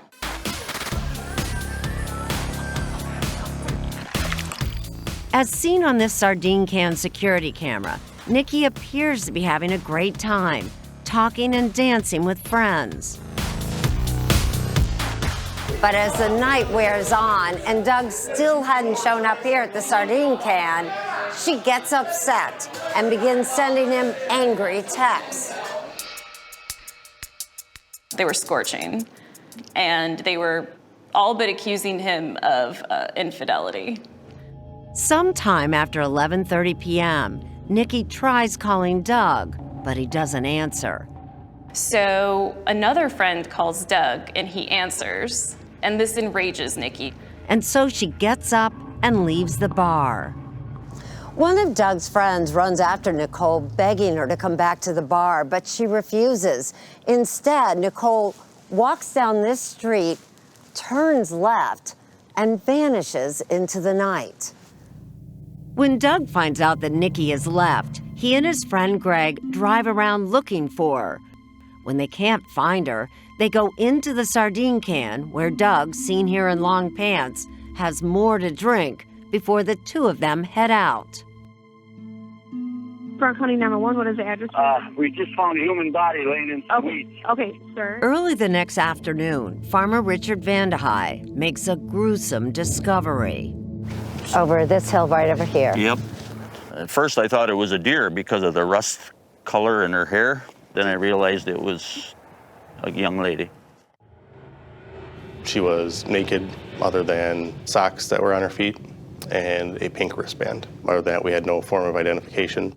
Brown County Sheriff Sergeant Rick Lopnow is among the first to respond to the scene. There was a lot of blood. There was obvious injury, trauma on the side of her face. Obviously, the first step of the investigation is to identify who the person is. Sergeant Brian Slinger is the lead detective on the case. That in and of itself was difficult due to the severity of the injuries. Brown County Public Safety, this is Therese. Deputies get their first lead at 4:30 that afternoon when Doug Dietrich calls 911 to report Nikki is missing. And her date of birth? March 29th, 1985. Her description matched what we had found in the field as far as age, approximate size, hair color. Slinger sends officers with a hidden camera to Dietrich's home, which is just a little over 3 miles away from where the body has been found. Okay. So you left the Sardine Can and drove around for another 30 to 40 minutes? Yeah, because we didn't get back here. I don't even know what time it was. It was late. 2:30. Doug tells deputies that after Greg dropped him off, he fell asleep around 3 a.m. and except for getting up to check on the baby, he was asleep until after 6. Did you do anything that caused her to go missing? No, not at all. That night, Doug's parents watch baby Dylan while Doug is further questioned at the station. It's here they tell him that Nikki has been murdered. Kitty, please don't.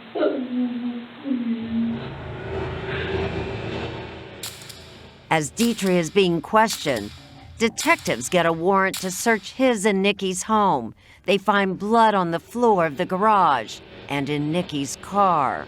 On the headboard, on the side, and then in the back seat area, They also discover a pair of Air Jordans in the garage that appear to match the shoe print found on Nikki's back and seem to have blood smudges on the bottom.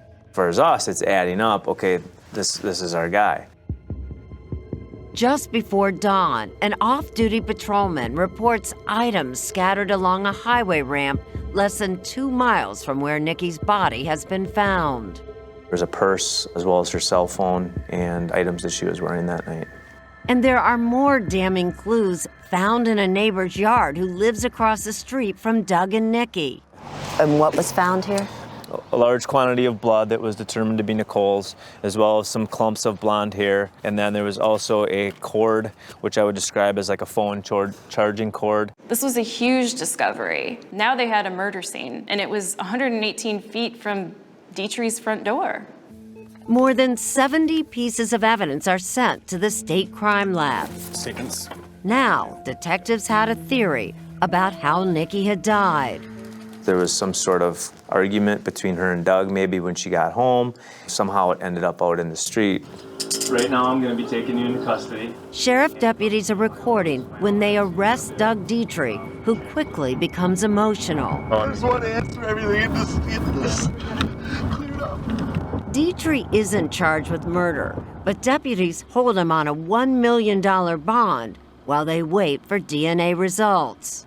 Is there DNA on the bottom of the shoe? Is that blood on the bottom of the shoe? 18 days later, investigators are stunned. Crime lab tests show the blood in the car isn't Nikki's. The blood in the garage isn't human. And tests on the shoe stains are inconclusive, but appear not to be blood at all. We had nothing on Doug, so he was released. What's more, on the night Nicole disappeared, Doug just happened to be wearing a Fitbit, a personal tracking device. It goes on your wrist just like this, like a watch, and it tracks your activities, the steps you take, your heart rate, even your sleeping patterns. When the Fitbit data stored in Doug's phone is examined, it corroborates his story. He had a few footsteps throughout the night, getting up to go to the bathroom, check on the baby, whatever. His story that he told us was absolutely 100% true. So, who killed Nicole Vanderheiden? Will more high-tech forensics blow this case wide open?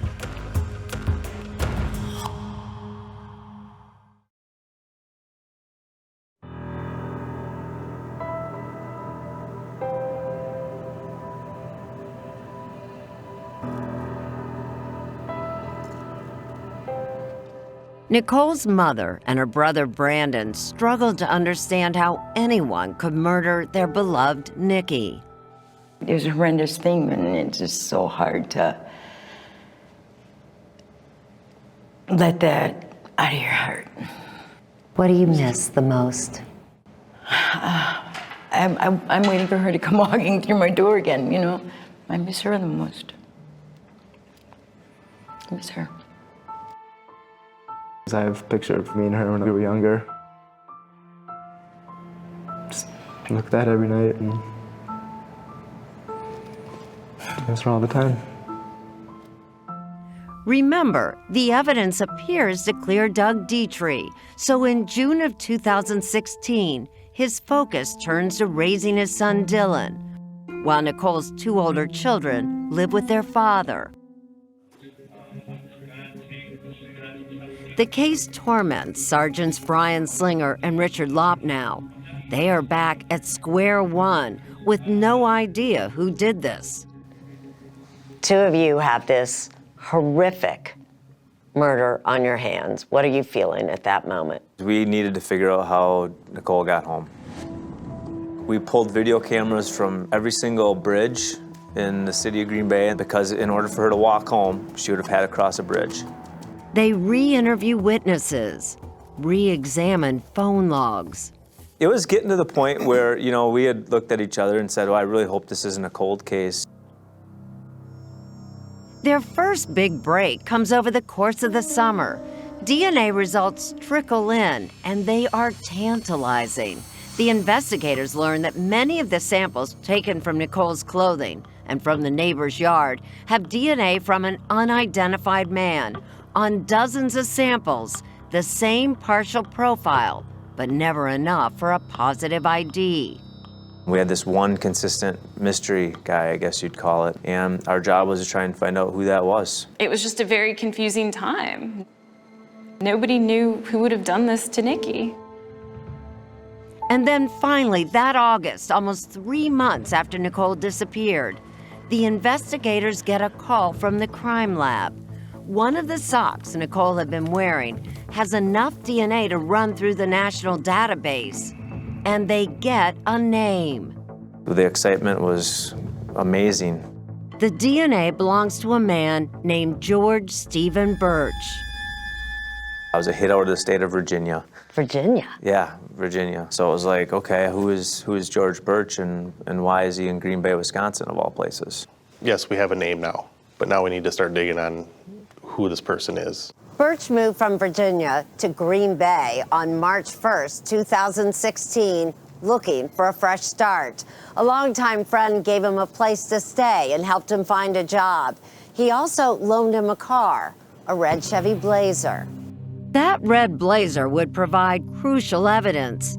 It had been involved in a hit-and-run accident and destroyed in a fire a few weeks after Nicole's murder.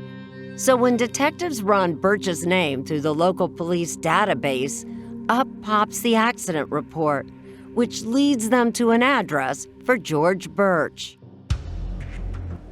Swear to God, I drive by the first time, who's standing out in front of the house smoking a cigarette? George Birch.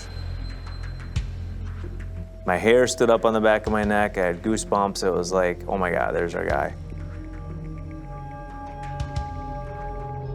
They videotape his movements and keep their suspicions to themselves. And they learn that when Birch was questioned about the hit and run, he handed over his cell phone, and on it, a high-tech treasure trove.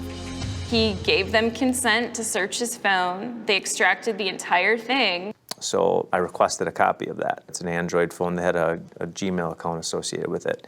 We were recently made aware of this Google dashboard data that could potentially give us GPS data. You may not know this, but chances are, if you have an Android device with a Google account, your exact location gathered via cell phone towers, local Wi-Fi hotspots, and GPS locators is constantly tracked and stored within Google's servers.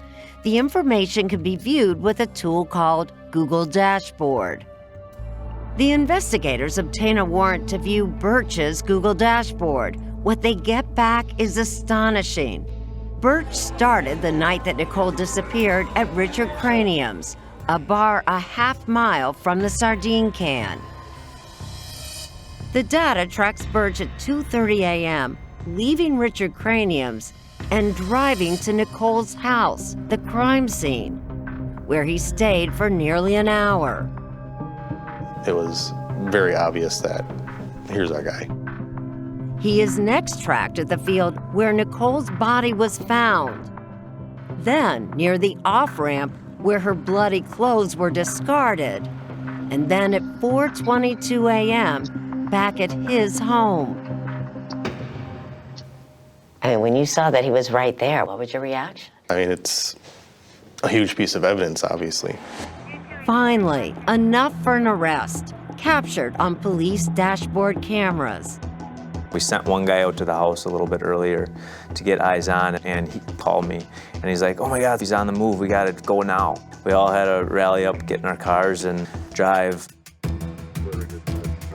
On a drizzly September day, 4 months after Nicole's murder, George Birch is arrested and charged with first-degree intentional homicide.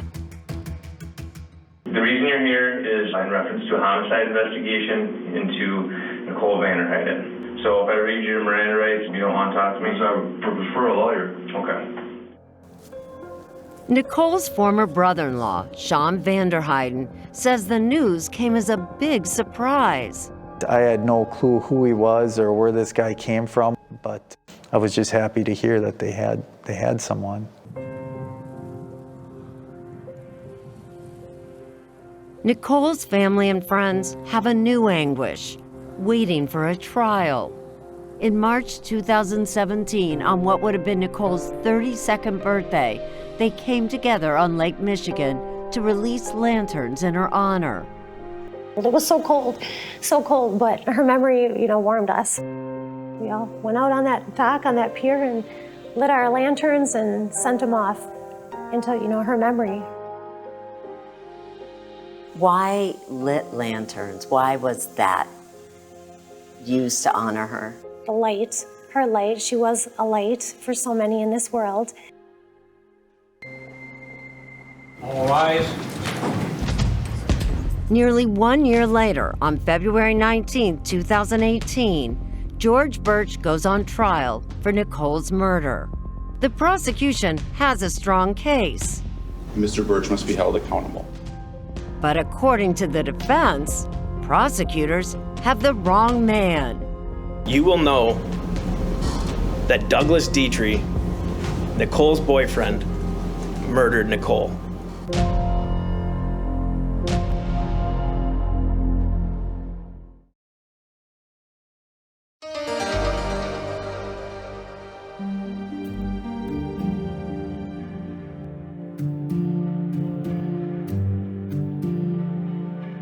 For Nicole Vanderheiden's family, every day of George Birch's murder trial is agony. Vicki, how did you get yourself to go every day to that courtroom? I don't know. God. We must have just taken our hands and led us there because, we wanted answers. Friends say it's agonizing for Doug Dietrich, too, especially once he learns that George Birch's defense team is planning to blame Nicole's murder on him. He was nervous, and I would be too. You were accused of a murder, and it's so many things going through your head. And now Doug Dietrich's testimony is critical to the prosecution. Kind of interesting that the man who you first thought might have killed his girlfriend is going to be one of the most important witnesses at this trial, right? Right. He will be very important. Just as important would be the technology evidence, data collected from both Doug Dietrich's Fitbit and George Birch's phone. Prosecutors say that Dietrich's Fitbit shows he couldn't be the killer. The autopsy results, the DNA identification, the Google dashboard data, the records from Fitbit. That is the evidence that will drive you. You will follow that evidence and you will find the truth. Doug's Fitbit is seen here in this video captured by officers on their very first interview, the day he reported Nicole missing. Prosecutors say downloaded data showed Doug barely moved in the hours they believe Nicole was killed and left in the field. And is that based on the data that you obtained directly from Fitbit? Yes, it is. Everything that I could view directly on the device and lined up with what had previously been stated. Did you ever during this trial, or have you thought much about it, that how lucky it was that Doug happened to be wearing a Fitbit that night and the next morning? Yeah, that was huge in this case, I think, right there. That pretty much said he wasn't there when this all happened. On day 3 of the trial, Dietrich takes the stand. Do you swear to tell the truth, the whole truth, and nothing but... Prosecutors aim to present him as a normal guy, not the best boyfriend maybe, but an unlikely killer. Can you tell us about your family? My mother, my father, my amazing little son, Dylan. Dietrich tells the jurors he and Nikki dreamed of getting married one day. And early on in the night she disappeared, they were having fun. Nikki didn't usually drink, he says, but that night they were both partying hard. What was the pace she was drinking that night? Pretty quickly. I think she had like 2 down and I was still on my first one. Once they got separated and Nikki went ahead to the sardine can with friends, Doug continued drinking and smoked some marijuana. Before long, Nikki sent him her first angry text, wondering where he was. Nikki's texts got angrier, and she accused him of being with other women. At any point in response to those messages, did you get upset with Nikki? No, I didn't. The texts kept coming. Doug said he offered to pick her up, but her phone died. Were you concerned that Nikki was missing at that point in time? I was not concerned that she was missing. I was kind of concerned, like, why is she upset? Did you have absolutely any involvement in Nikki's disappearance or death? No, I did not. Under cross-examination, George Birch's attorney Lee Shooker pushed Doug on whether things at home were really as good as he said they were. Birch's lawyer shows jurors a text Doug sent to his mom 10 days before Nikki died saying, "I'm very seriously thinking about telling Nikki and the kids they have to move." So in May of 2016, though, there were times where you were seriously considering breaking up with Nikki and the kids. I never really, like, seriously thought about it, like made plans or anything like that. It was just a lie to your mom. What the jury would never hear is that several of Dietrich's past girlfriends accused him of being jealous, abusive, and controlling. One girlfriend claimed that he put a tracking device on her phone so he'd always know where she was. In her barrage of angry texts to Doug that night, Nicole also accused him of being abusive. Did you hurt Nikki that night? Do you mean physically or what?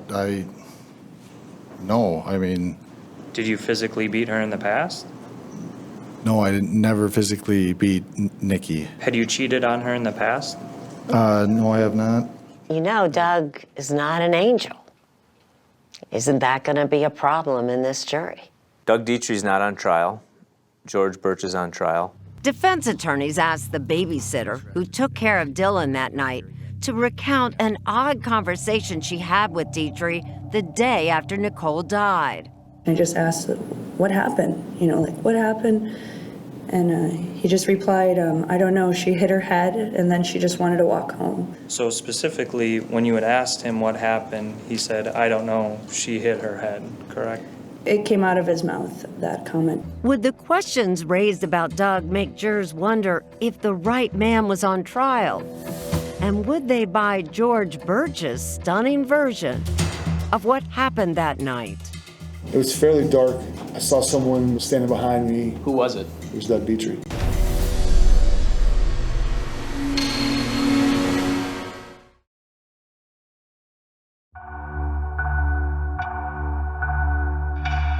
It's day 8 of the George Birch murder trial. Judge, at this time, the defense calls George Stephen Birch to the stand. And with it comes the testimony everyone has been waiting to hear.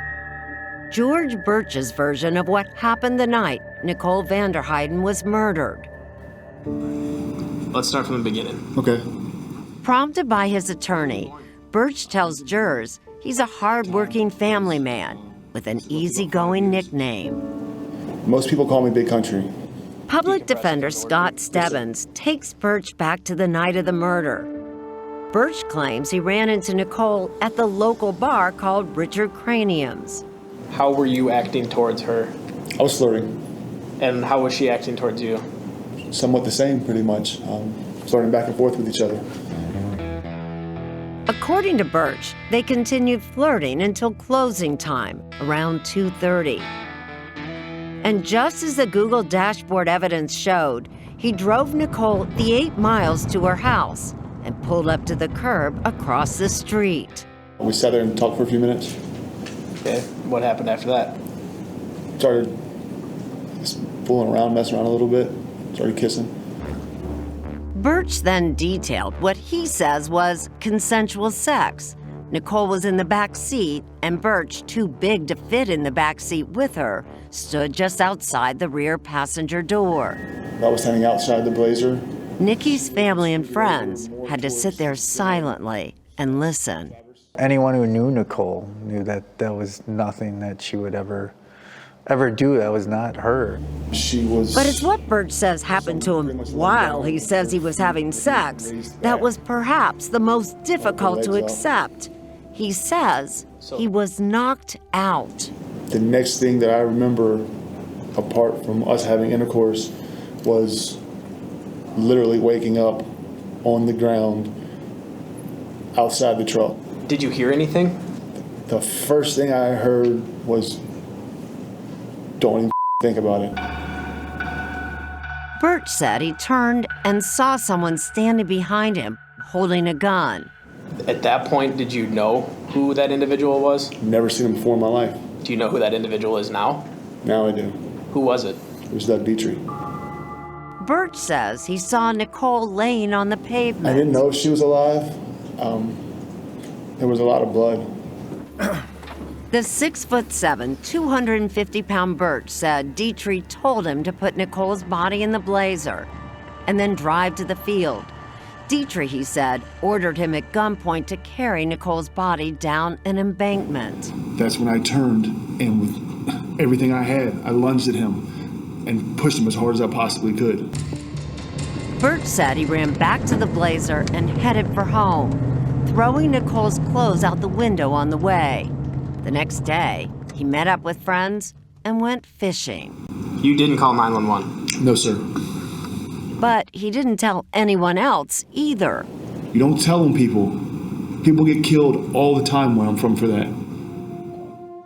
As Birch told his story, 2 women were in the courtroom listening to every word. They have traveled more than 1,000 miles to be here every day. We just wanted him to see our face every day and know that we haven't forgotten what he did, and we've never forgotten Joey. Joey is Joey White. It's Joey and Audrey. In 1997, he was murdered in Newport News, Virginia. The man accused of killing him, neighborhood rival George Birch. But this jury will never hear about it. He was out on bond when he killed Joey. Shayna Stowe was Joey White's fiance and the mother of his child. I'm 16, Joey's 22 there. He was my first love, he was it. Carla Rhodes is Joey's sister. I miss him a lot. Birch testified at that trial, too. He looked at us, laughed at us the whole time, smirked. And what happened? Not guilty. It was shocking when they said not guilty. Neither was surprised that Birch had been accused of another murder. I'm not shocked at all. I mean, I wouldn't be surprised if he's killed other people. Look what he did. I mean, it's brutal. When it was finally District Attorney David Lassay's turn to cross-examine Birch, he had one thing in mind. To show how ridiculous his story was. And he says he had plenty to work with, like Birch's claim that Nicole would have agreed to have sex in the car. So Nicole would rather have sex with you in front of her neighbor's home with your butt hanging out the door of the car than ask the babysitter to go home? Sir, I don't know. I wasn't the one making decisions. And if Birch was hit hard enough to knock him out, why didn't anyone see bumps or bruises on his head when he went fishing the next day? I'm 6'7", so it's hard for someone to see the top of my head. And why would Dietrich murder Nicole and let Birch get away? So rather than just beating you or killing you in the middle of the street, he decided to enlist you, a total stranger, to help him dispose of the body of his girlfriend. I don't know what his plans were. At one point, Lassay pushes Birch on a possible motive. What really happened was you drove Nicole home fully expecting that you were going to have sex, right? I was hoping that we would. And when you get there and it becomes clear that Nikki isn't going to have sex with you, when she attempts to go into her house and leave your vehicle, that's when your mood changes, right? No, sir. That's when things get aggressive, don't they? Not at all. That's when you grab that cord and strangle her, don't you? No, sir, not at all. That's when Nikki gets slammed on the ground repeatedly when she's trying to run toward her house. None of that is true. And Birch loses his cool when Lassay presses him on an inconsistency in his story. So clear this up for me. You're backing down the embankment with Nicole's body in a fireman's carry position, right? No. What are you doing? I told you before, and I will say it one more time for you, sir. I was carrying her over to this area. I think there was a big turn when you saw him lose his temper. I think we both said, well, there's the real Steve Birch Absolutely. coming out, not George, not Big Country. This is how we know him. You're assaulted, you're held at gunpoint, you carried the mangled body of a woman to her final resting place, and the next day you're going fishing with your buddy with a smile on your face and not a care in the world. I wouldn't say not a care in the world. That definitely would not be something I would say. Who will the jury believe? No further questions.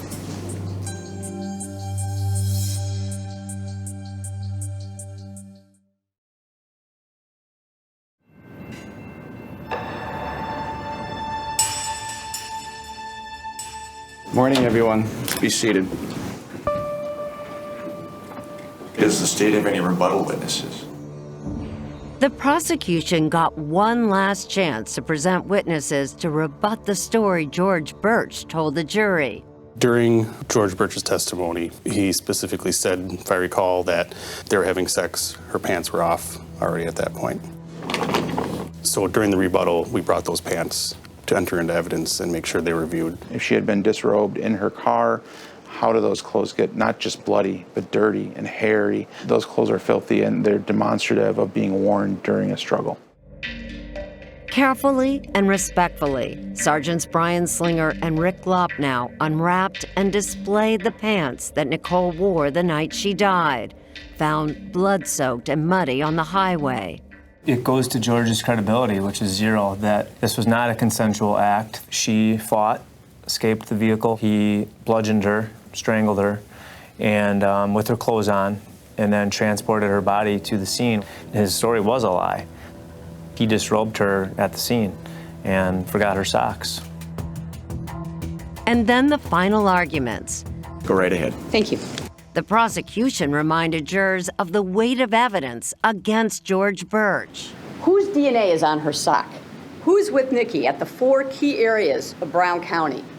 Their explanation is ridiculous and it's insulting to your intelligence. While the defense hoped to plant doubt. Justice for Nicole is not going to be delivered by a wrongful conviction of George Birch.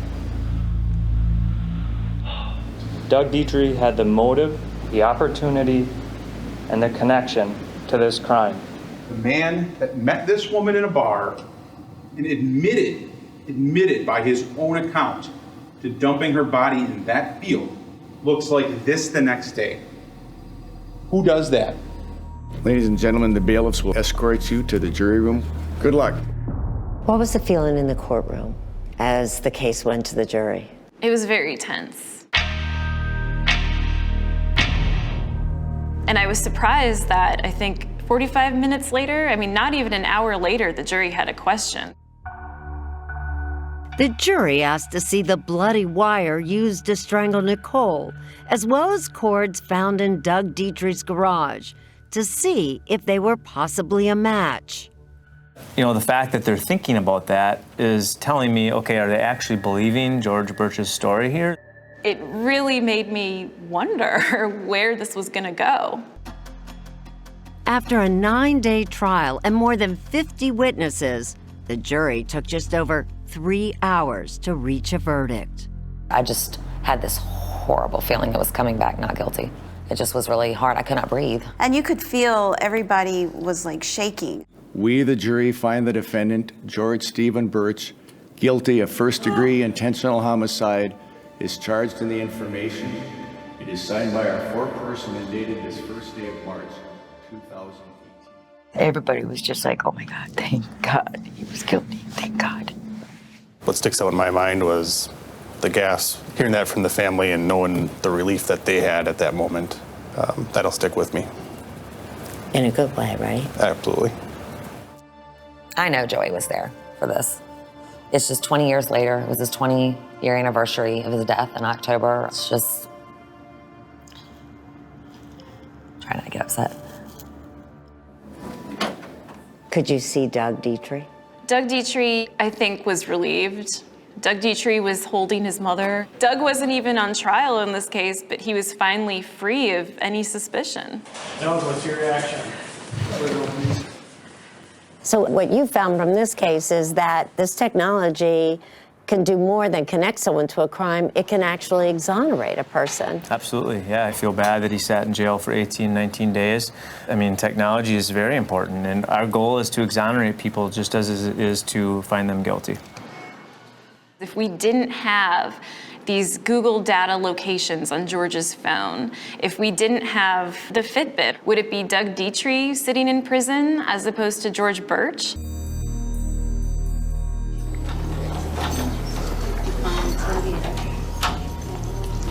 Back in court 2 months after the verdict, the judge speaks to George Birch before sentencing him, while Doug Dietrich and his mother look on. This family is destroyed. It's ruined. It'll never be like this again. In a state with no death penalty, the sentence is as harsh as possible: life without parole. This is a crime that I believe merit the death penalty, and for that you have to die in prison. It is what the families wanted, and yet this is no time for celebration. To Vicki, to the Dietrich family, prayers and support of this community are with you. Good luck and God bless. This court is in recess.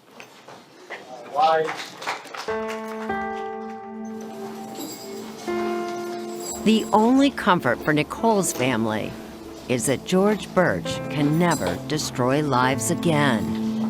When they convicted George of being guilty, it was a feeling of happiness, but yet still, somewhat of a realization that she's actually gone now, and it's hard. What's the first thing that comes to mind when you think of your daughter? Her big smile. Her big, gorgeous smile. Definitely. She just radiates. She just does. She's always happy.